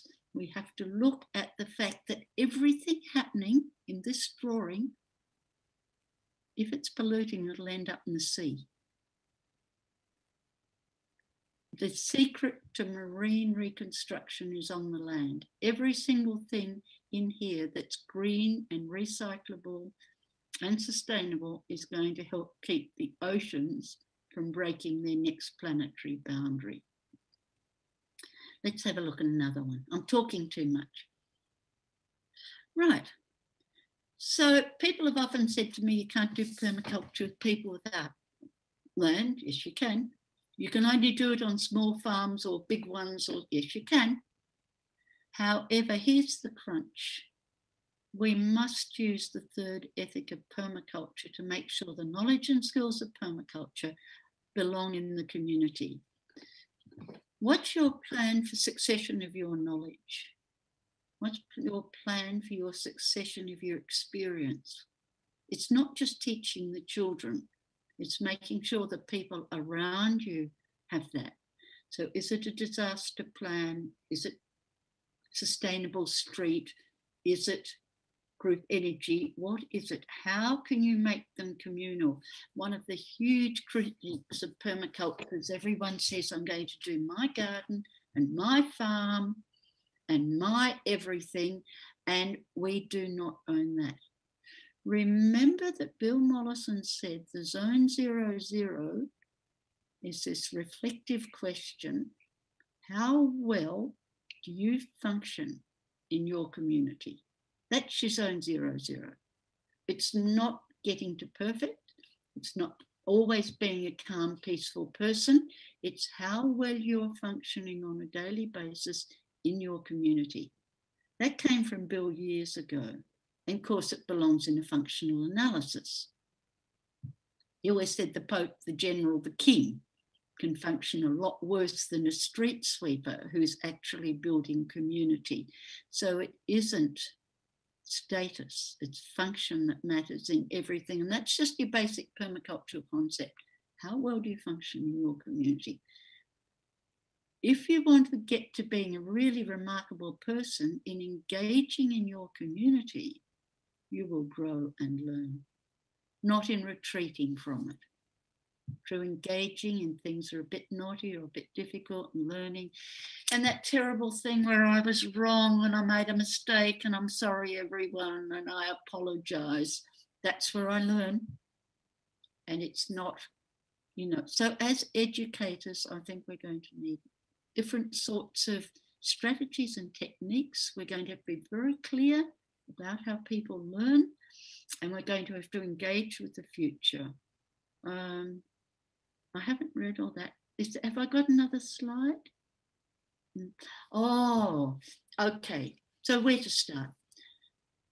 Something extremely important. Permaculture has never engaged effectively with the oceans.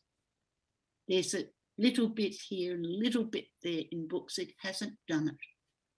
So I've strived to start and do that and put out a small booklet for educators, which will be free. It says Earth Restorer's Guide to the Ocean, New Frontiers in Permaculture. We haven't really tackled that.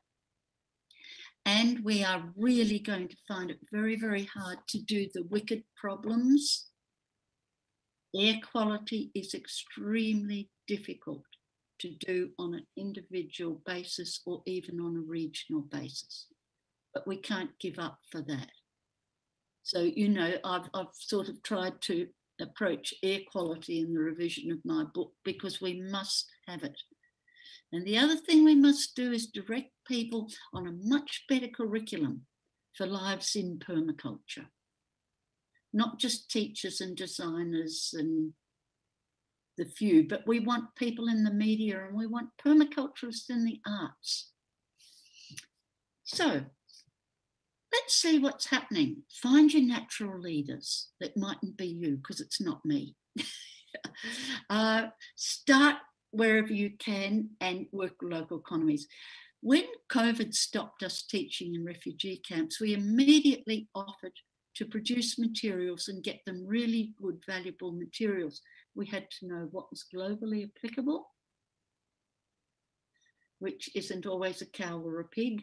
We had to know what would the language. We had to know drawings would work for people across the world.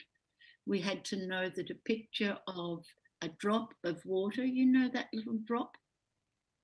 It's very Western. If you talk to people in Asia, water is a cloud with rain dropping out of it. That's a symbol for water.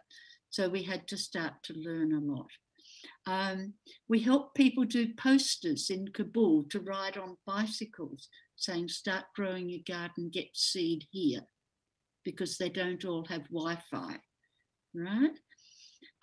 We are now, through Morag Gamble, through the Ethos Foundation, doing the most extraordinary work with refugee youth in East Africa, and they've all got WhatsApp and mobile phones. Okay, thank you. So they're all making films and sending them and learning permaculture on WhatsApp through mobile phones. And I'm helping people in Bangladesh and the Philippines and Malaysia with 5 million refugees to write their own PDCs, because we can't wait for the old one. Well, I'm sorry if I've talked too much, everyone, and you can open it up. And thank you for your attention. It's not frightening, it's fascinating. It's your imagination. We're talking imagination, right? Curriculum, delivery, processes, mentors. Thank you very much, Rosemary. It was really heartbreaking for me to write to you that that we need to finish, because, and I think I'm talking on behalf of many of us. I could listen to you really for hours, and thank you for grounding us into the real world, because I think in order to start imagining the future, we need to start from an honest look at how bad it is, the state of our ecosystems and social systems. So to ground ourselves in the reality we live in, to imagine what we can do through permaculture. So thank you again, and I think definitely we'll come back to many things you have said during our discussion at the end. And I think you're wonderfully equipped to go ahead. I think you're a fantastic group of educators. It'll be marvelous to see what you do with that. Thank you. Yes, let's see.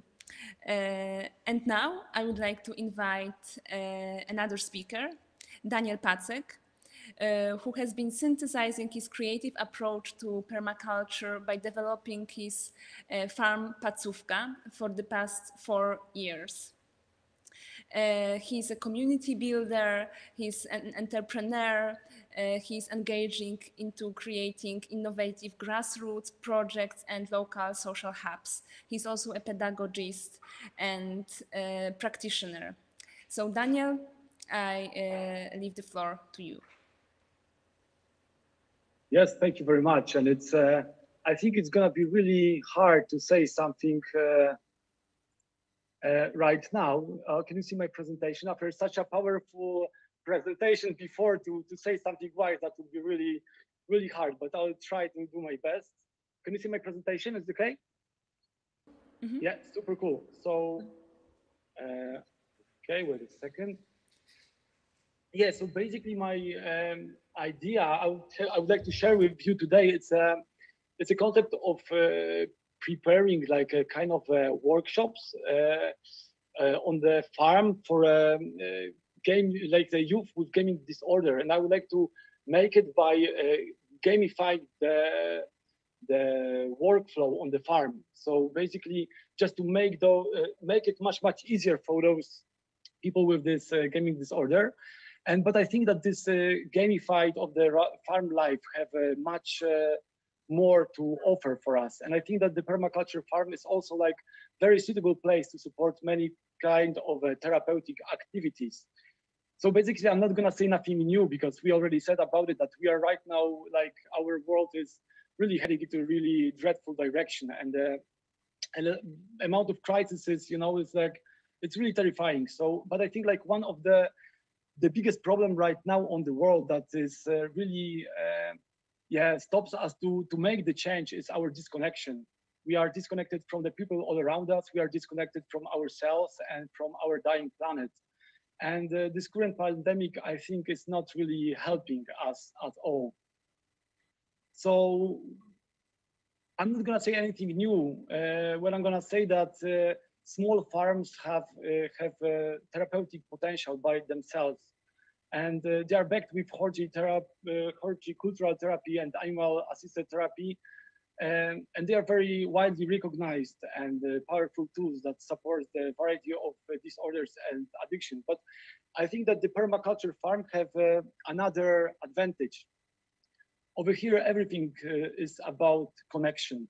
So with the knowledge about nutrient cycle, water cycle, soil life, and not to mention plant communication, we can really give the feeling of the interconnectedness of all the world and the place that we as a human beings have like in the whole system.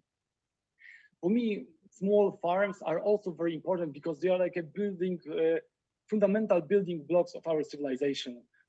With this kind of system of organization, we're able to tame the nature and render other life forms to work accordingly to our needs. So, but from the very beginning, we're just organizing them in a very reactive and adaptive manner. As Alan Savory would call it, it's a kind of a reductionist management. Chris May, in his book A Small Farm Future, he really proves that if you would like to have sustainable future, we're gonna have to just change our system of food production for the dispersed matrix of small family farms. And if he's right, then I think that we're supposed to recode and then decode this fundamental building block of our civilization, and like prepare it to challenges of modern times. So why I choose the gaming disorder? I think it's a very important issue right now all over the world. It's gaining its momentum, and especially after this pandemic situation, post-pandemic situation, it's gonna be even bigger and growing. So if this project would succeed, and I hope it would, and maybe we could be able to create like the network of farms that are gonna like permaculture farm that's gonna be able to help gamers in this process. We can build their not only awareness of the problems that our earth has, but also the awareness of the possible solutions that we can, like as a permaculture society, we can provide. And by addressing those vital issues, we can also strengthen the permaculture ideology and make it more recognizable, like all over the world. It is recognized, but you know what I mean. It's like it could be even like in the mainstream, for example, for sure, or we'll see. And for me, like this computer gaming is very much about disconnection. Because just imagine how much you have to be disconnected from this world to want to live in some kind of a virtual world and value the other world much more than the real one.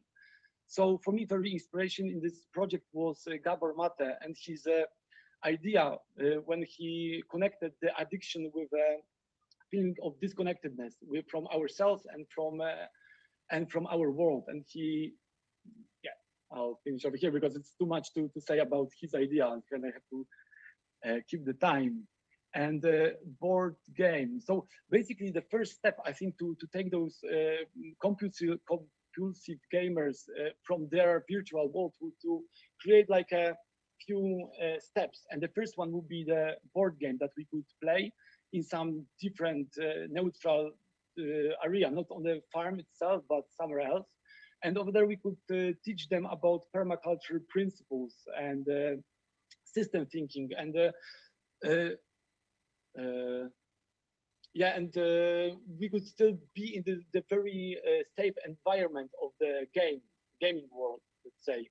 So this game would be about it would be strategy game about like building the permaculture farm and how to run it, and we could be mostly concentrated on the matter circulation, and then we could like build some buildings, of course, plant trees, have some animals, we could possess some resources, and just we could learn the basic principles of permaculture and system thinking. And also narration of the game could be somehow reinforcing our impact. And for example, we could imagine with them that we are in the very close, like nearby future, and that this supermarket food system is collapsing, and we have to together build a permaculture farm and build the network of them just to get the money get the food for ourselves and to feed our fellow human beings as well. And I really like the idea of spaceship Earth, and we could imagine that we are trying to recolonize our planet with those children, for example. And that this narration would strengthen their feeling of oneness and responsibility for the whole planet.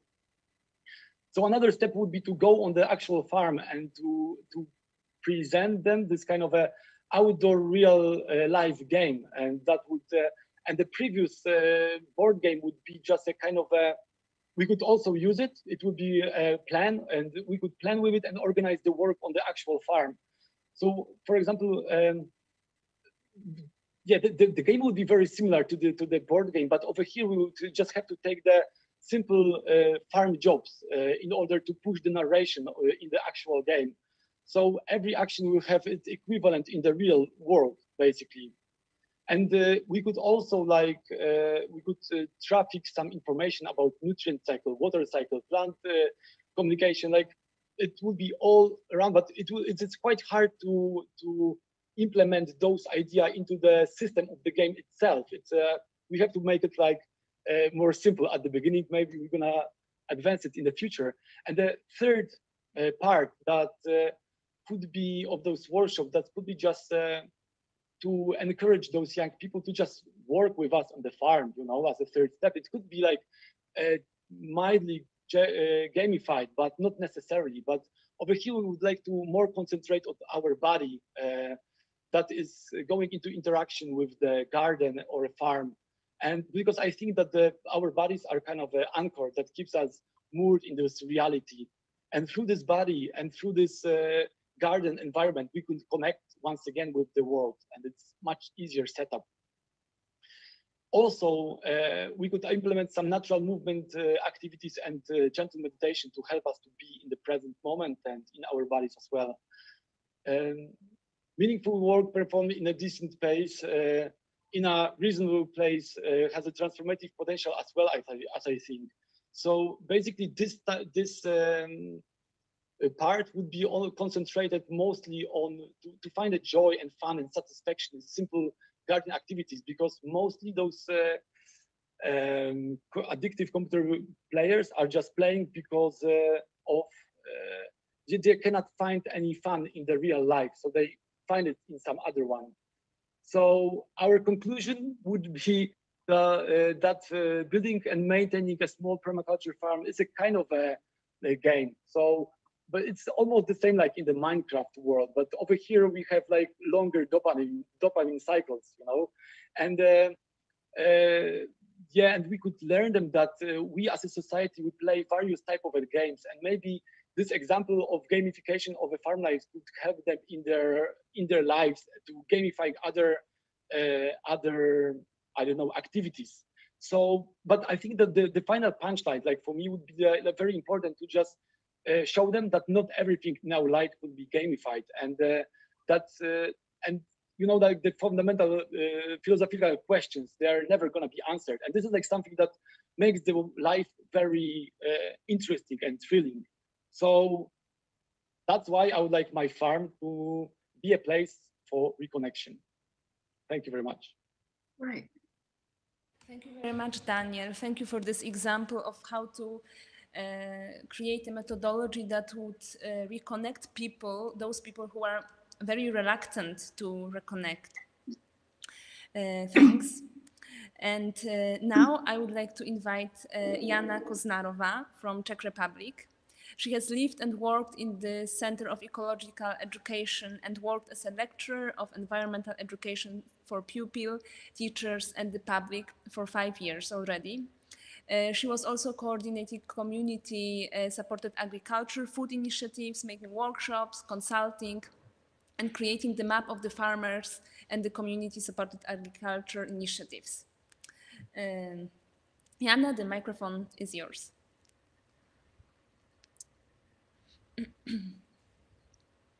Okay, thank you very much. Do you see my screen? Yes, it's visible. Okay. Mm-hmm. So thank you for to be part of this our community, which I'm here now with you. I'm so sorry that it's through the online, because I really need to touch with the people which I work with. But I would like to show you my tools which I make for the project Supermarket Museum. It's a combination about the school garden food loop education, and also how to invite and make a community at school. So shortly about my background and about my organization. So we are Association of Local Food Initiatives, and we cover the development of community-supported agriculture and local food system in Czech Republic. It's almost 10 years when in Czech Republic started the first CSA, and we are just like cover the develop in Czech Republic. So, and on the other side, I also working for an organization which focus on composting and gardening and growing food in a city, and also community composting and community growing in community gardens. So I was thinking how I can combine those my hands together and make some tools which can help to start this type of education in school. So this is the crossroad which I use. It's connection school, school garden, closed food cycle, and community life. I was thinking how many times I spent, or maybe everybody of us spent at school, and it's around 5.5 hours per day, 1,109 days a year, and almost 10 years. And this place, children are educated here, make social contacts, and consume food twice a day. So not a lot of schools in the Czech Republic have a school garden, because it's really changed. Because when I was at school, we have a community garden, we have a education kitchen and workshop with tools for manual production and repairing. But the last 20 years, the subject have disappeared and teaching, and have been replaced by subject focusing on the new media, computers, programming, interactive whiteboards, and iPads in school. So it's not bad at all, but why in most cases the mentioned practical subjects are disappeared? It was one of my questions. Maybe because food is easily available, there are supermarkets, there are a lot of bakeries, we have a fast food chains, food is more affordable, the prices of food is undervalued. So I think that the garden, the school garden, could be place for learning and teaching, like learning and teaching outside, place for observing and discovering, place for relaxing, for eating and cooking, for growing, and to meet together. And what about the food, closed food cycle? So it's inspirable trio. It's growing, eating, and composting. So those three aspects do the best by interconnect nicely into a so-called closed cycle of food. Peels, apple cores, vegetables and fruit cutting is short. All organics residues from the kitchen, snacks, and garden can be easily turned into the nature fertilizer as a compost. So we can use it, for example, for growing herbs on other vegetables and fruits in 11 flower beds in the front garden, or flower beds on the school grounds. After we proceed the vegetables, fruits, and herbs, the leftover travel to the compost and the circle is closed. So another aspect which I choose is a community life, because I think that at school we can create something which is like a community, because it's a place when we spend a time, and also it could be like an informal meeting with the teachers, parents, and the children.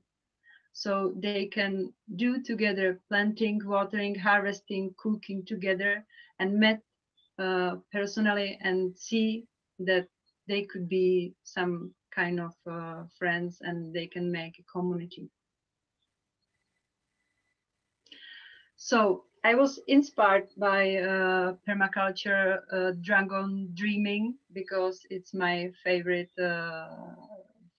planning. So I wanted to connect most of my inspiration, which I inspired like through the permaculture, agroecology, ecologic farming, and stories from our farmers which are involved in CSA. So I asked myself, what does the school garden mean for your students and for your children? How do they feel at school? Is their school a safe place for them? Do they have enough peace there to concentrate or learning? Do they have enough inspiring stimuli for learning and creating their own project? Because we also need it for our work. So why don't think about that when we are young and we are at school? We need also this nice environment around us. So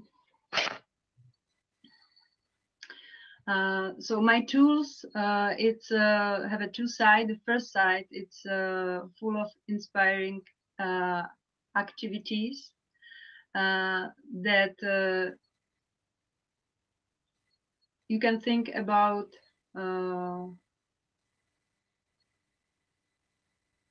how to invite closed food cycle at school, how to thinking about the food in a school canteen who make it, about creating your own garden, and about 10 good questions how to set up the closed food cycle in your school. So here I can show you from the other side. It's some kind of cutout that not only the children can coloring and then cut the elements and then make their own dream garden at school. And so they can play with this, because they can just stick or take photos on or photocopy. They can make it many times and many ways.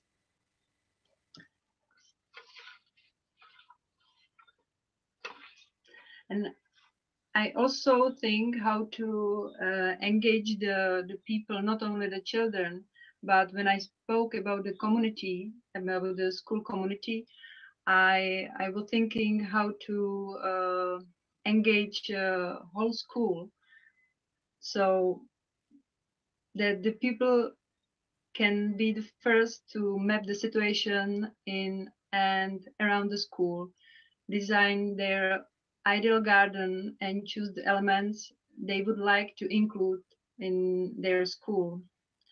That the group of children can sit up and ask some question to headmaster and other educators, the housekeeper, the cooks, and cleaning lady, the school caretaker, and other people involved in running the school.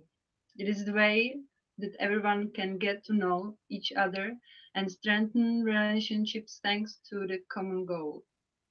So I think that the bringing people together makes change.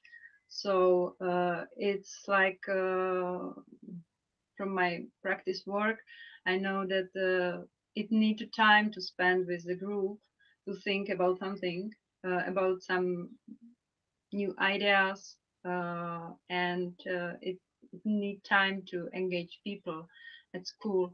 So so last 4 years I'm working with the schools, and I'm trying to implement with them though thinking about closed food cycle at school.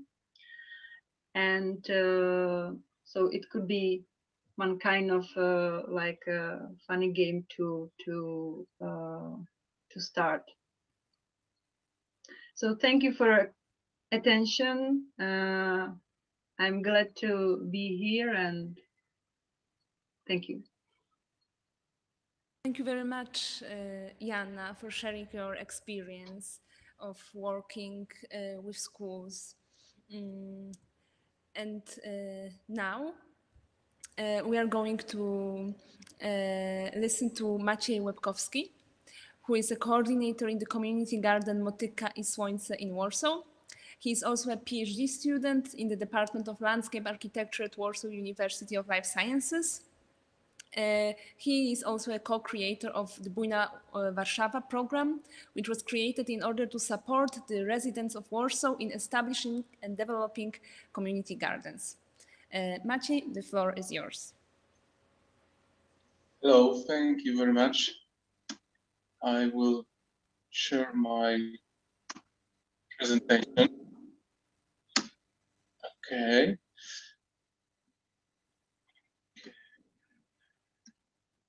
Is it okay? Yes. Yes, now it's visible. So I will tell something about more local perspective. So about Warsaw and about our program Bujna Warszawa, which could be translated as a Lush Warsaw. So this is a program which we are doing since 5 years, and I mean it's we as a foundation, the Commons Lab, together with Michał Augustyn and other people, and also Klaudia Kleński, she is also with us now. And this program is making together with the Green Department of Warsaw. They support this program with money, and we support with knowledge, with concept, maybe it's a better word. How to support community gardens movement in Warsaw. So in Warsaw there is not many gardens, but every year there are new gardens, and also every year gardens are disappearing. But I think the total amount is still growing. Now is something more than 20. I can't say precisely because some of them are very. It's hard to say if they are still there or they disappear maybe.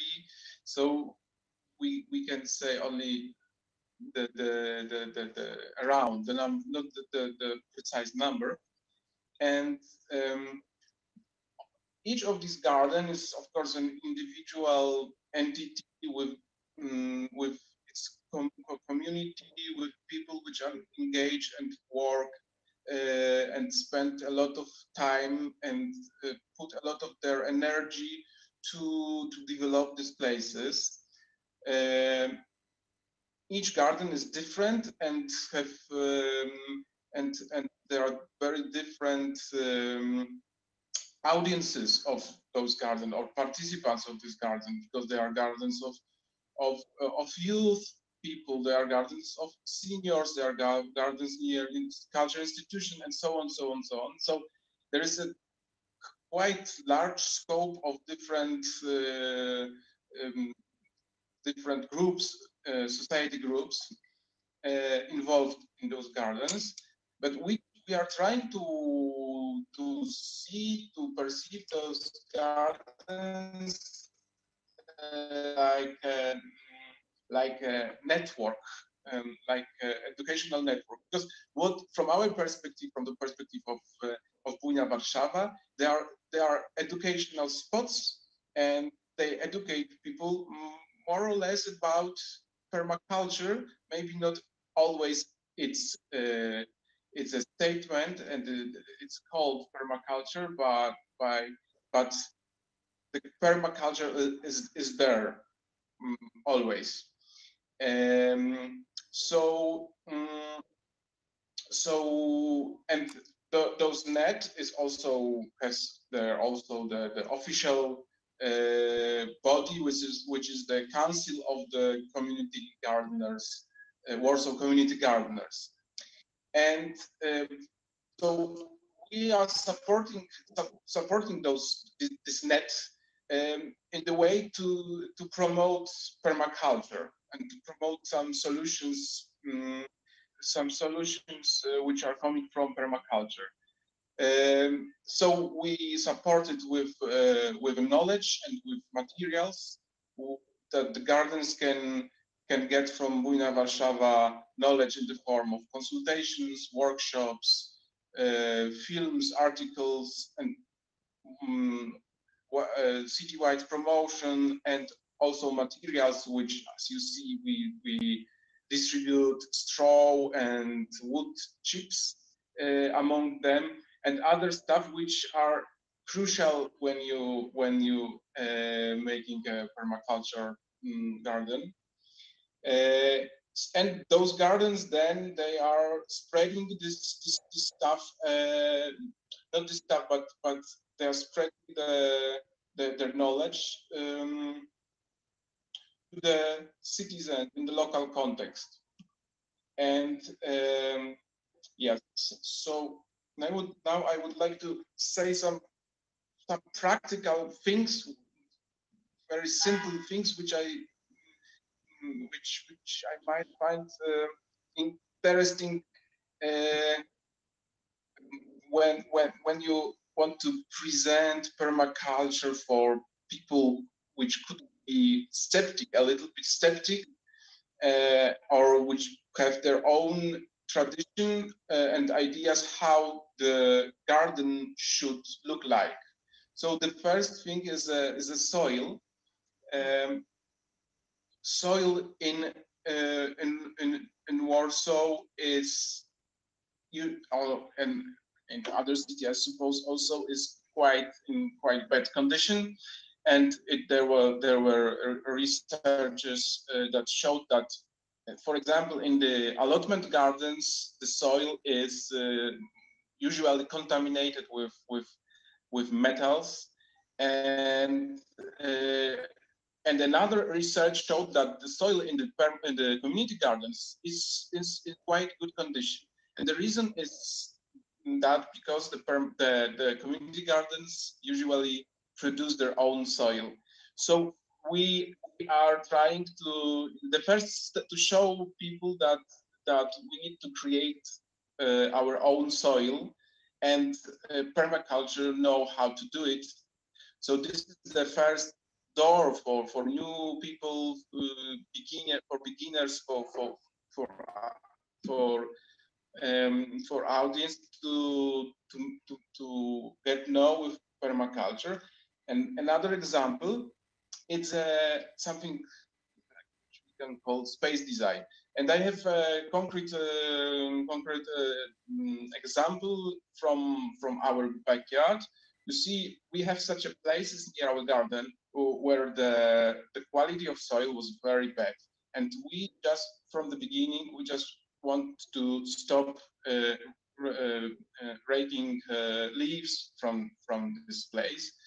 but the inhabitants, our neighbors, didn't want to agree because for there it was living leaves was something like a mess, and they don't want to have a mess in their neighborhood. So we try to do it in the other way. So we create this project, space design, to show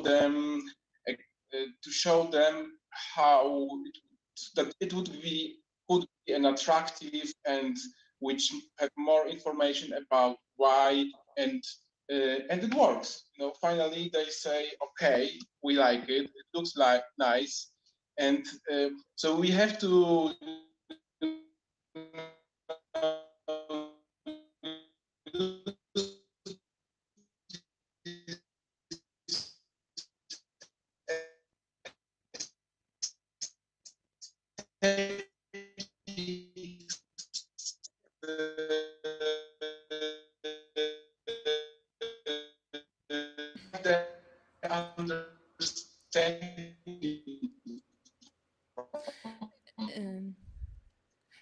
Maciej, it seems we have lost you. I think your internet connection.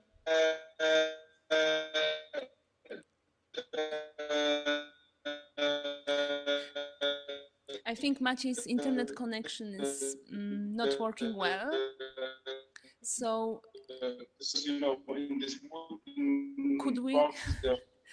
But now you, I'm sorry. Maybe now it's better or no? Yeah, now it's much better. Thank you. Okay, sorry. So I will try to finish because my time is running out. So the last question which I want to present is what is the role of this educational network? And we think it's a ruralization of the urban areas, and this is quite old idea. It's almost 200 years with us, and this is example of the garden in the Warsaw before the Second World War, in the middle of the blockhouse settlement, and it was working very nice. But now we have a problem that everybody are talking that and this is the true, you know, the fact that people are moving to the cities. And what does it mean? It means that that they move to the big cities, and so there is something like a metropolization process. And in Poland, for example, the consequence of this movement is that we have very dense metropolitan city, and the small towns are shrinking, and also the countryside is abundant, and so this is very dangerous process of spatial changes, and from my perspective, the important is also to think about big special changes like degglomeration and decentralization.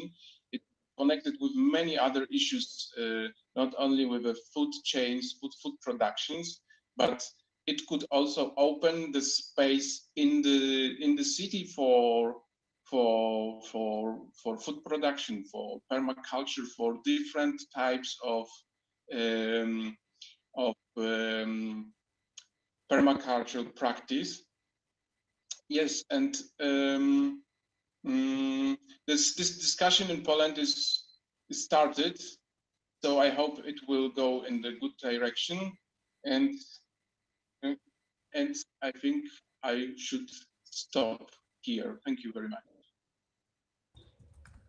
Thank you very much, Maciej, for taking us into this journey from micro level of community garden to meta perspective of thinking of degglomeration and systemic change in the urban setting. Thank you. And now our last presenter, Łukasz Nowacki, who is a permaculture educator, futurist, and a practitioner of regenerative designs and agroforestry. He specializes in ecohydrology and biotechnology of ecosystems. He is also a founder of Transformacja Foundation, and he is a managing director of Polish Permaculture Research Institute. Łukasz, I give you the virtual microphone. Hello, everyone. Can I have someone from the assistant group to help me with the starting of my presentation? I have some issues with it. Can you see my presentation? Not yet. Łukasz, you have to use this share screen button at the very bottom of your Zoom page. The green button, share screen. Yes, okay. Can you see it now? Perfect. Yes, now it's visible. Okay, that's great. So it's a true honor and privilege for me to be able to take part in this huge event and to be able to hear all your stories and share knowledge with you and your experiences.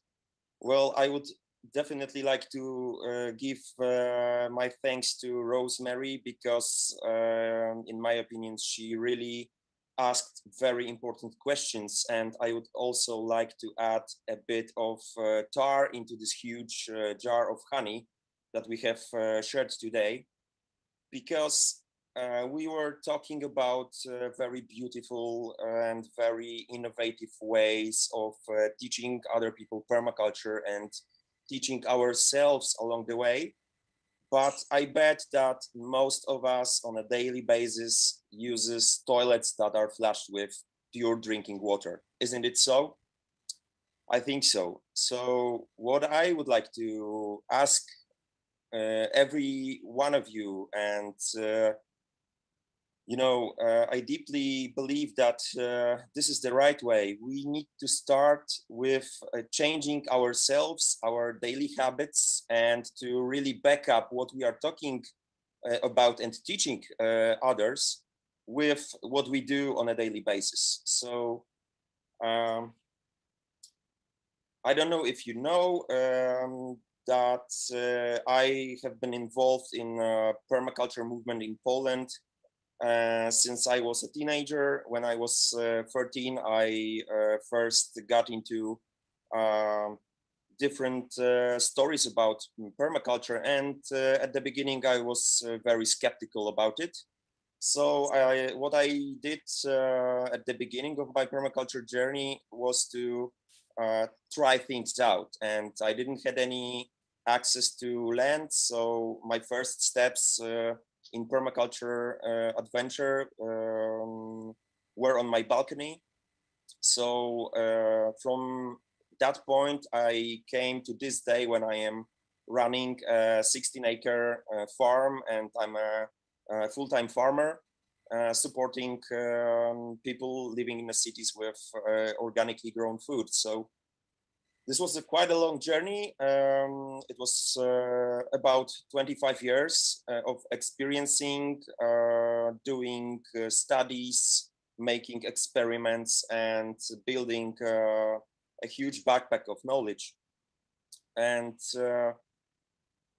there was a very meaningful moment along this journey, because one day I got kicked out of my apartment. I lost my job. I didn't have almost any money, and didn't have any space to live. And this was a very hard moment for me.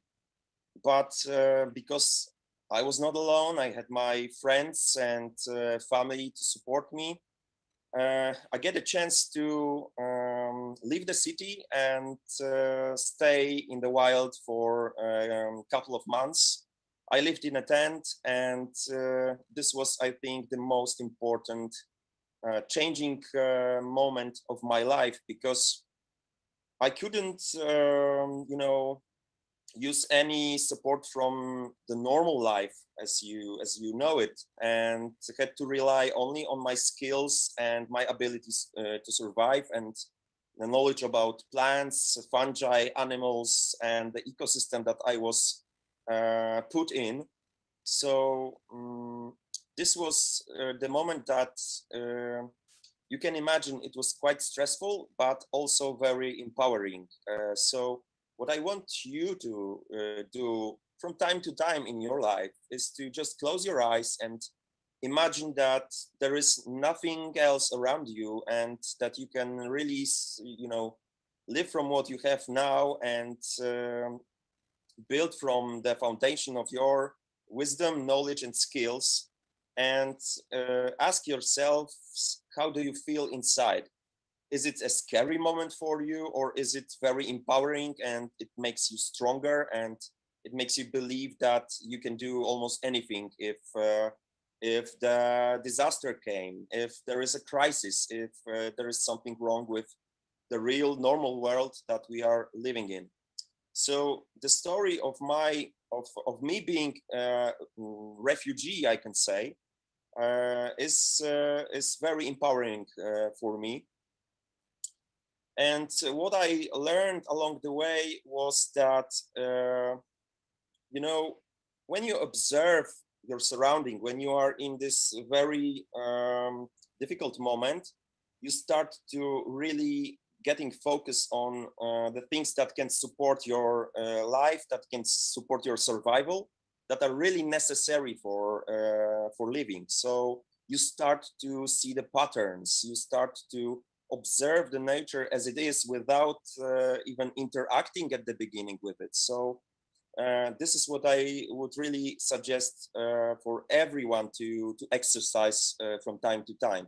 Just go into the wild, or go to the nearest place that makes you comfortable, or that makes you feel within yourself, and try just to observe. So this is the first exercise. Try to learn from nature without imposing your ideas on it. So try to observe and try to figure out how nature is doing stuff, how nature is producing energy, how nature is purifying water, how nature is disposing of any kind of waste. What are plants responsible for? What are animals responsible for in the ecosystem? What is the role of fungi in all the cycles of organic matter, for example? What is the role of microorganisms that you know there are present in the soil, or what is the role of human beings in all of this? So ask yourself meaningful questions and try to answer them. Appreciate nature's abundance, because when you are really connected to nature, you start to see that there is no such a thing that we lack support.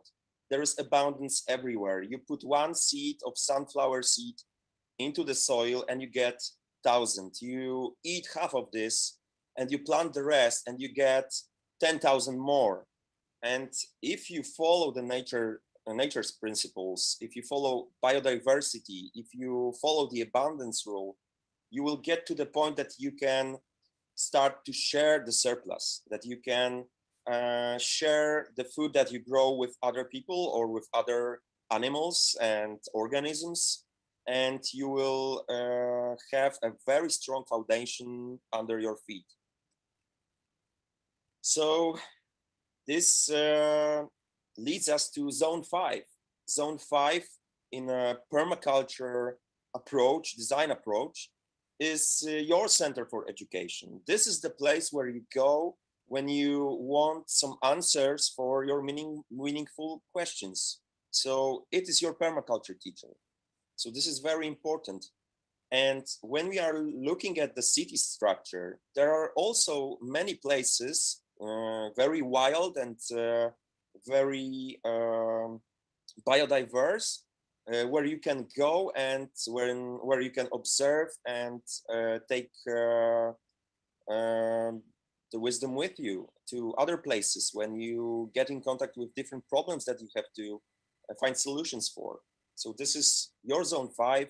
is your Center for Education, your permaculture teacher. And then you start to notice different places that seems to be empty or seems to lack of something. And these are niches for your ideas, for your interaction with the larger world. So please try to find those places near the place you live and ask yourself, how can you improve the function of it? How can you support the life growing forces in those places? How can you regenerate soils? How can you grow food and so on? So these niches are very important zones of interaction and places that can give you many, many answers. And if you find those places, if you develop a connection to those niches, you can start adding new elements and start to figure out how to connect different elements and use synergy to make life easier, to make life flourish. And you can use organic, biomimicry solutions, but you can also use simple or even sophisticated technological solutions like infrastructure for life support. So this is a way of getting inside the interaction between technological world and nature's world and the biodiversity around you. Very important aspect. So to sum up, I would like to see the change in you, and I would like you to share your experiences with your with people that you are interacting with all the students that you host and that you try to teach something and try to inspire people to make a difference in the real world, because the real world is the place of huge potential.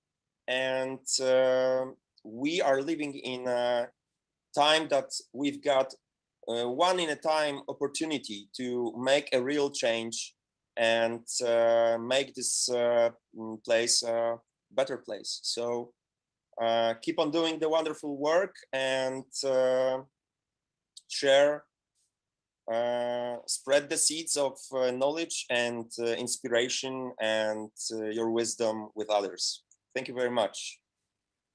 Thank you very much, Łukasz, for this very motivational and holistic presentation. It was our last presentation in the block of imagination and during our whole forum. I would like to just say a few words about the forum and bigger context of it, because I think we haven't mentioned it. So the International Forum of Permaculture Educators is a part of Towards Solidarity Nutrition project. And within this project, Biennale Warsaw is not only organizing this forum, but also producing a webdoc on different case studies of how permaculture can work in the city. Biennale Warsaw is also organizing quite soon, in 2 weeks, workshops, intergenerational workshops on food growing skill, composting, and other permaculture related topics.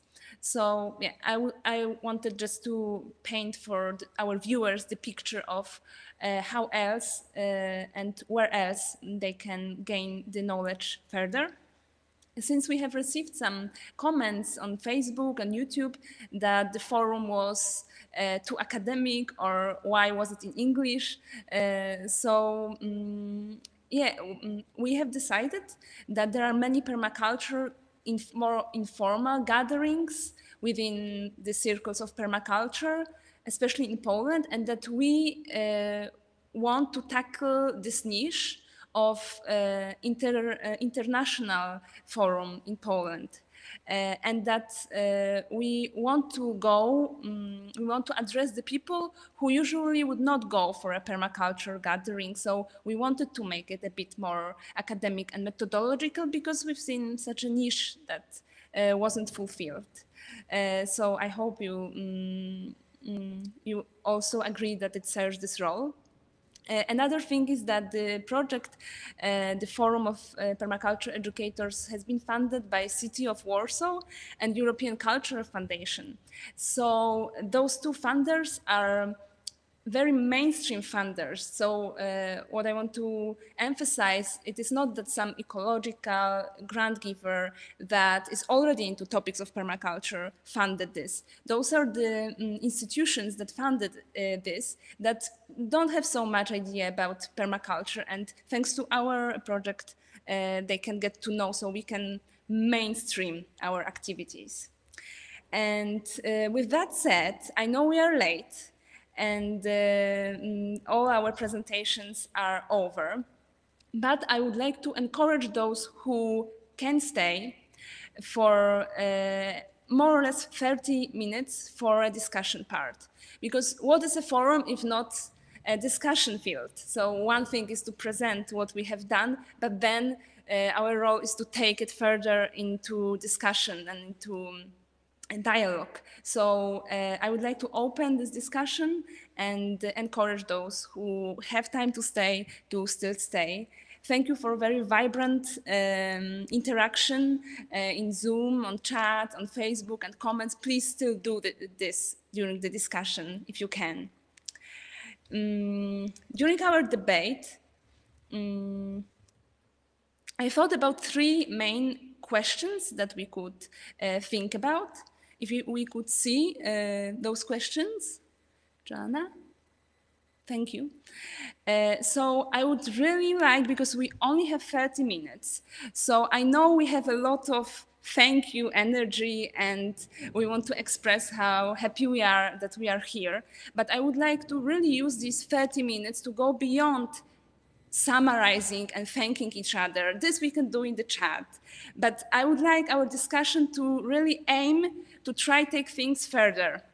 So the goal of our forum was to think about how to design food-growing communities for societal and economical transitions. So now, after listening to all of these presentations, I don't want us just to summarize them, but to think about what has been missing. Maybe in the future forums, you would like to see some different stakeholders in this kind of conference, some different target groups, some different topics. What, on the basis of what people already said in many presentations, can we do further? And how can we connect the dots? How can we connect the different actions that we have heard about for the last few hours? Well, to scale up. So with these questions in mind, I open the floor to your opinions, your ideas. You can also please write in the chat on Facebook and YouTube, and also you can just take the microphone from those who are in the Zoom.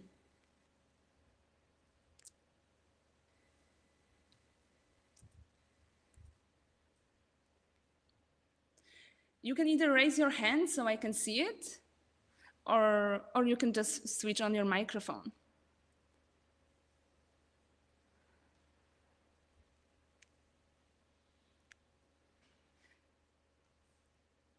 Łukasz? Okay, so I know that we are in a very hard situation because of the pandemic, and what I miss the most is to have the ability to see you all in the real life and to meet with you and have backstage conversations and discussions with all the participants. So this would be really nice to have the ability to meet you all in the real world. So this is what would be for me very valuable, and yeah, maybe in some other time we will be able to do it.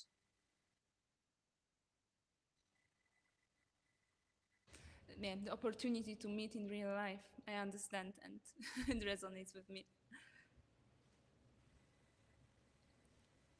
Okay. I'm trying to see who else wants to speak. Do we have any comments, Anya, in Facebook, YouTube, or Zoom? Not yet, but we encourage everyone that would like to join to also try to answer maybe these questions or some of them via Facebook or YouTube, and then we're gonna broadcast it live. Yeah. Thank you.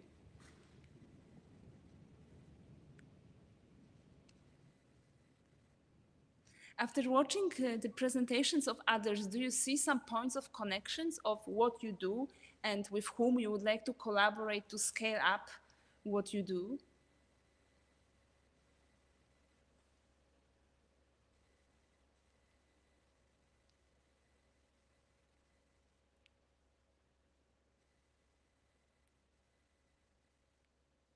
Yeah, I think these are very difficult questions and ambitious ones. Yes, Łukasz? Well, of course, there are many ways that we can collaborate with many people. We do it right away because I collaborate for a couple of years with Daniel Pacek, and we had some wonderful projects with Michał Augustyn on Jazdów.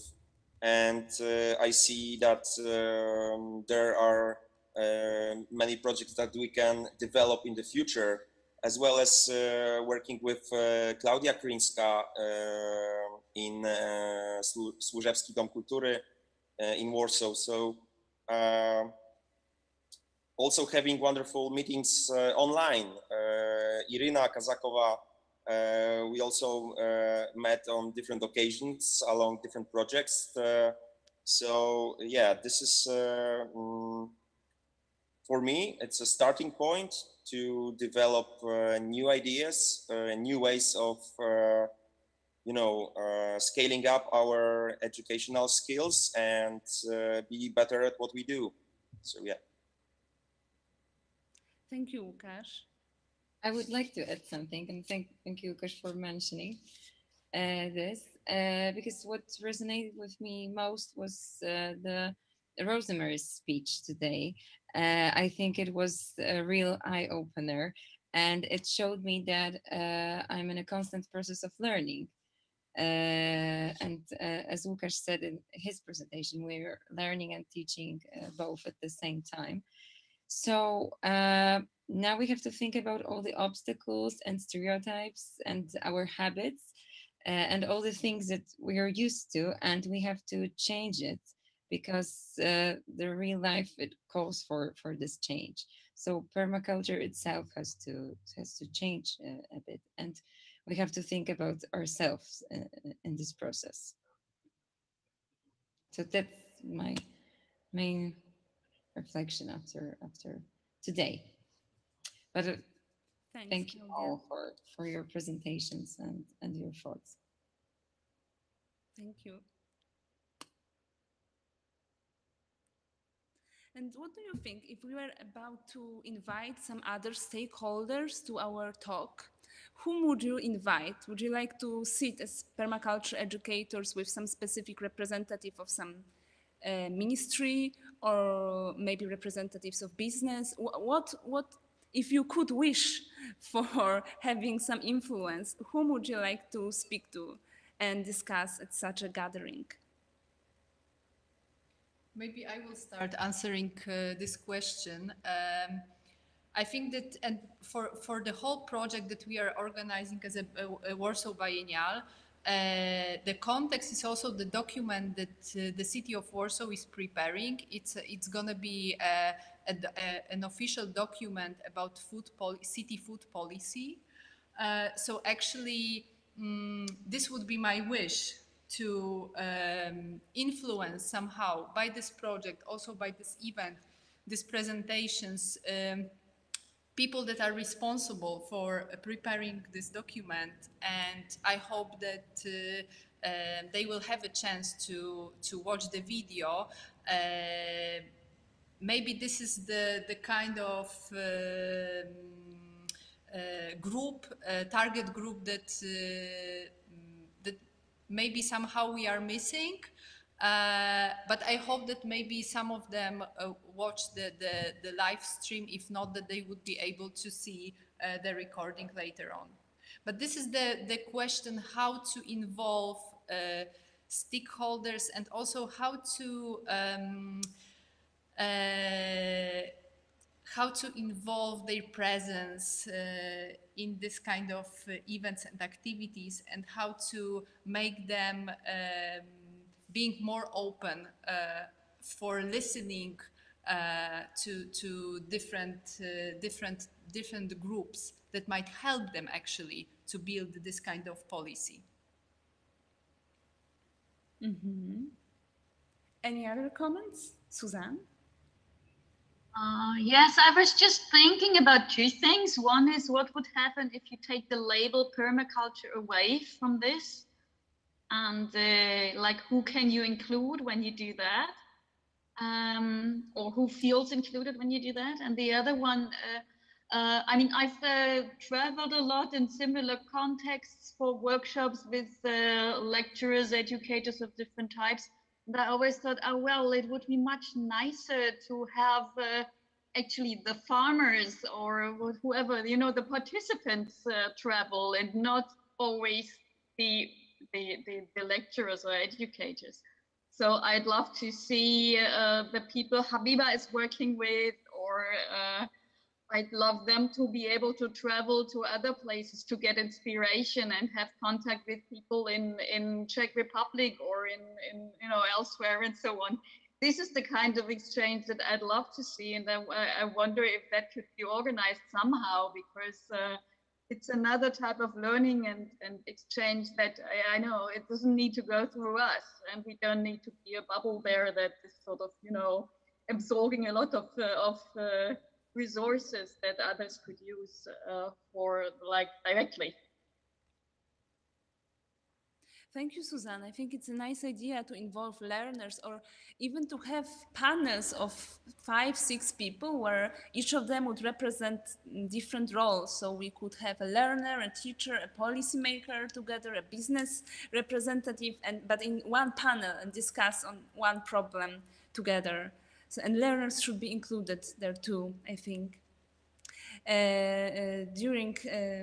In the meantime, one person wrote that she would like to see Minister of Education to listen to our forum. Yeah, I think we can agree.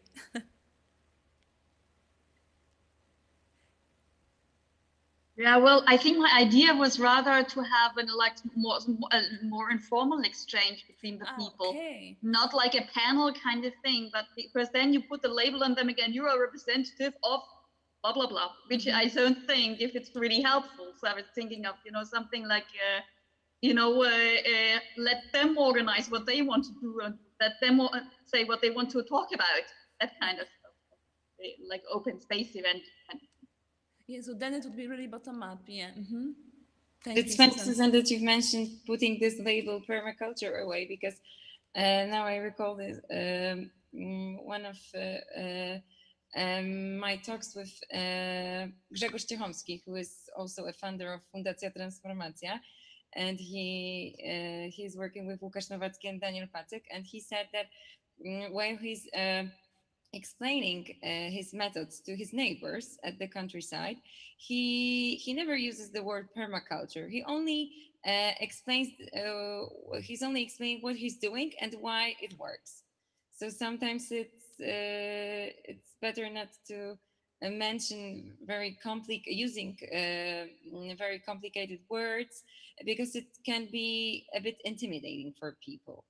That just came to my mind. Thanks, Claudia. But I love the word permaculture, to be honest. All right, since we are running out of time, okay, few more voices. Yes, Łukasz? Mm-hmm. I want to respond to what Claudia said. The same thing Rosemary said, that we need to work on different language and different approach to teaching the best practices that we can take from permaculture, and to share it with people that don't have access to computers, cell phones, Zoom meetings, and sometimes they cannot even read or write. And this is the boundary between the Western world and the rest of the world that desperately needs those solutions, because what we do in our Western world really affects their lives.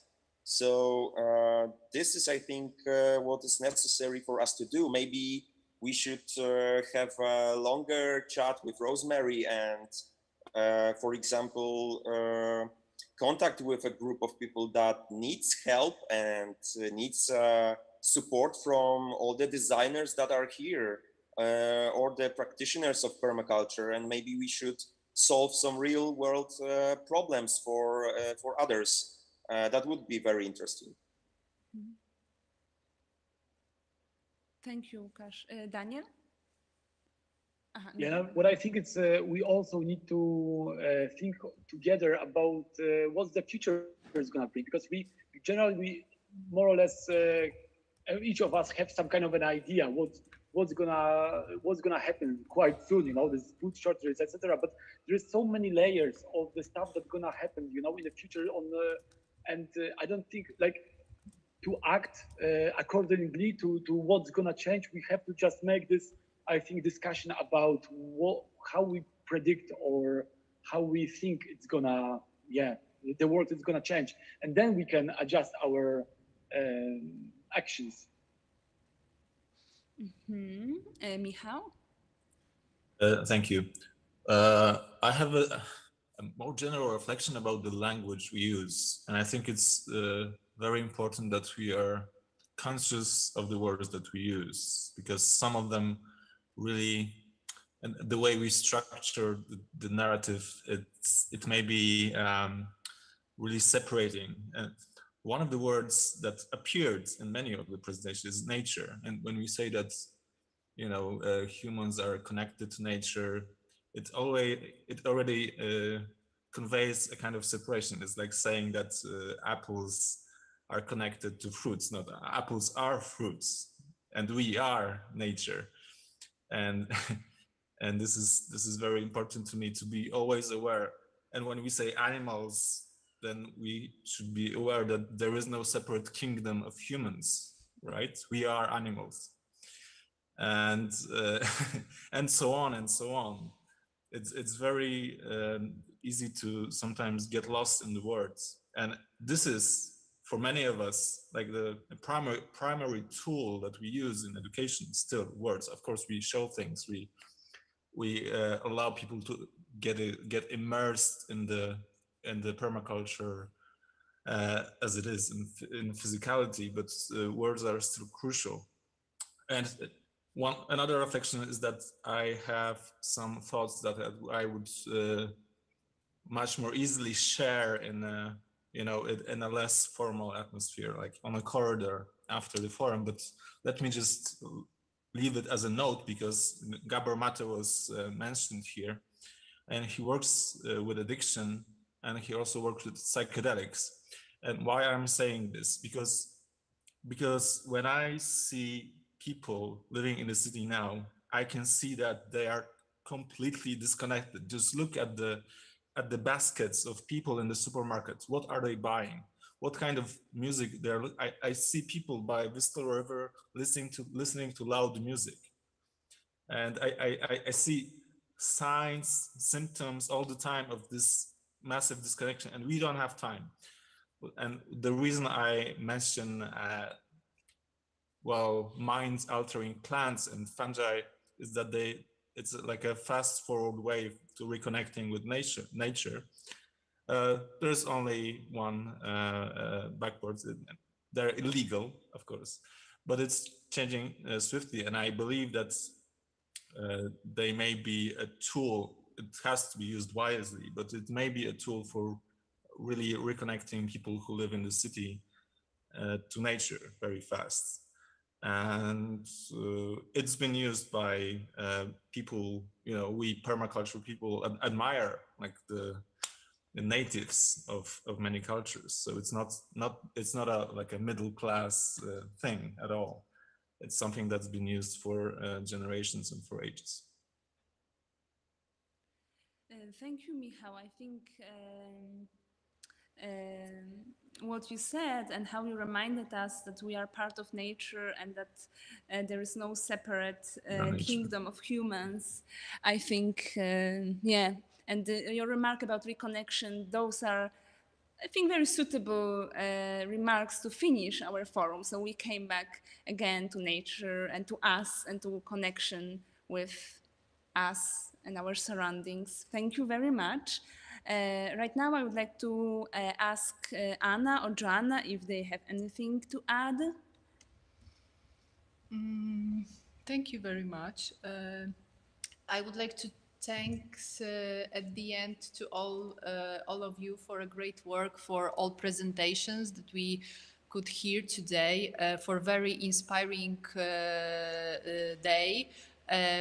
There was an idea at the chat that I also published that we should create a Facebook group to exchange ideas, and that you had this feeling that it was a very creative meeting, which makes me really happy to hear about. We will take it into consideration that maybe it's worth to have such a Facebook group after the forum and exchange more ideas.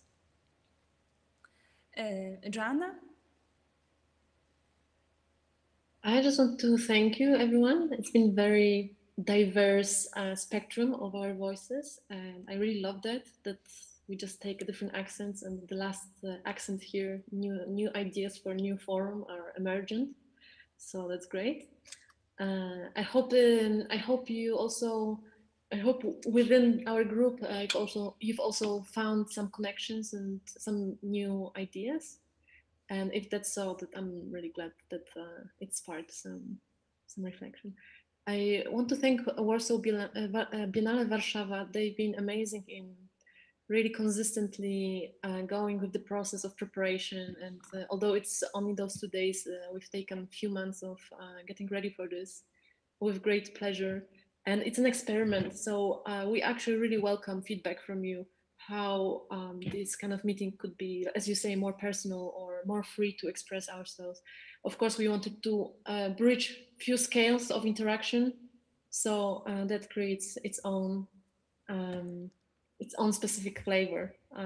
But I'm really grateful for all the international guests who joined our Polish network here. I hope, in a rhizomial fashion, we will leave today's meeting and reconnect with the rain. Thank you, Joanna. And good warm weather. And last but not least, I would like to encourage everyone to visit 2 websites. First of all, Towards Solidarity Nutrition section of the Biennale Warsaw website, and also the Supermarket Museum website of AgroPerma Lab Foundation. Thank you very much. Thank you all for being with us. Again, thanks a lot for Veronika and Joanna for a great co-moderation. Thank you, our international guests, that you gave us this international global perspective. Just to let you know that it's not the end of this project. We are from next weekend, there will be workshops for parents and children related to permaculture. And at the beginning of July, we're going to present a web doc about the whole research we did during these few months. Thank you very much. Have a good afternoon and evening, everyone. Goodbye.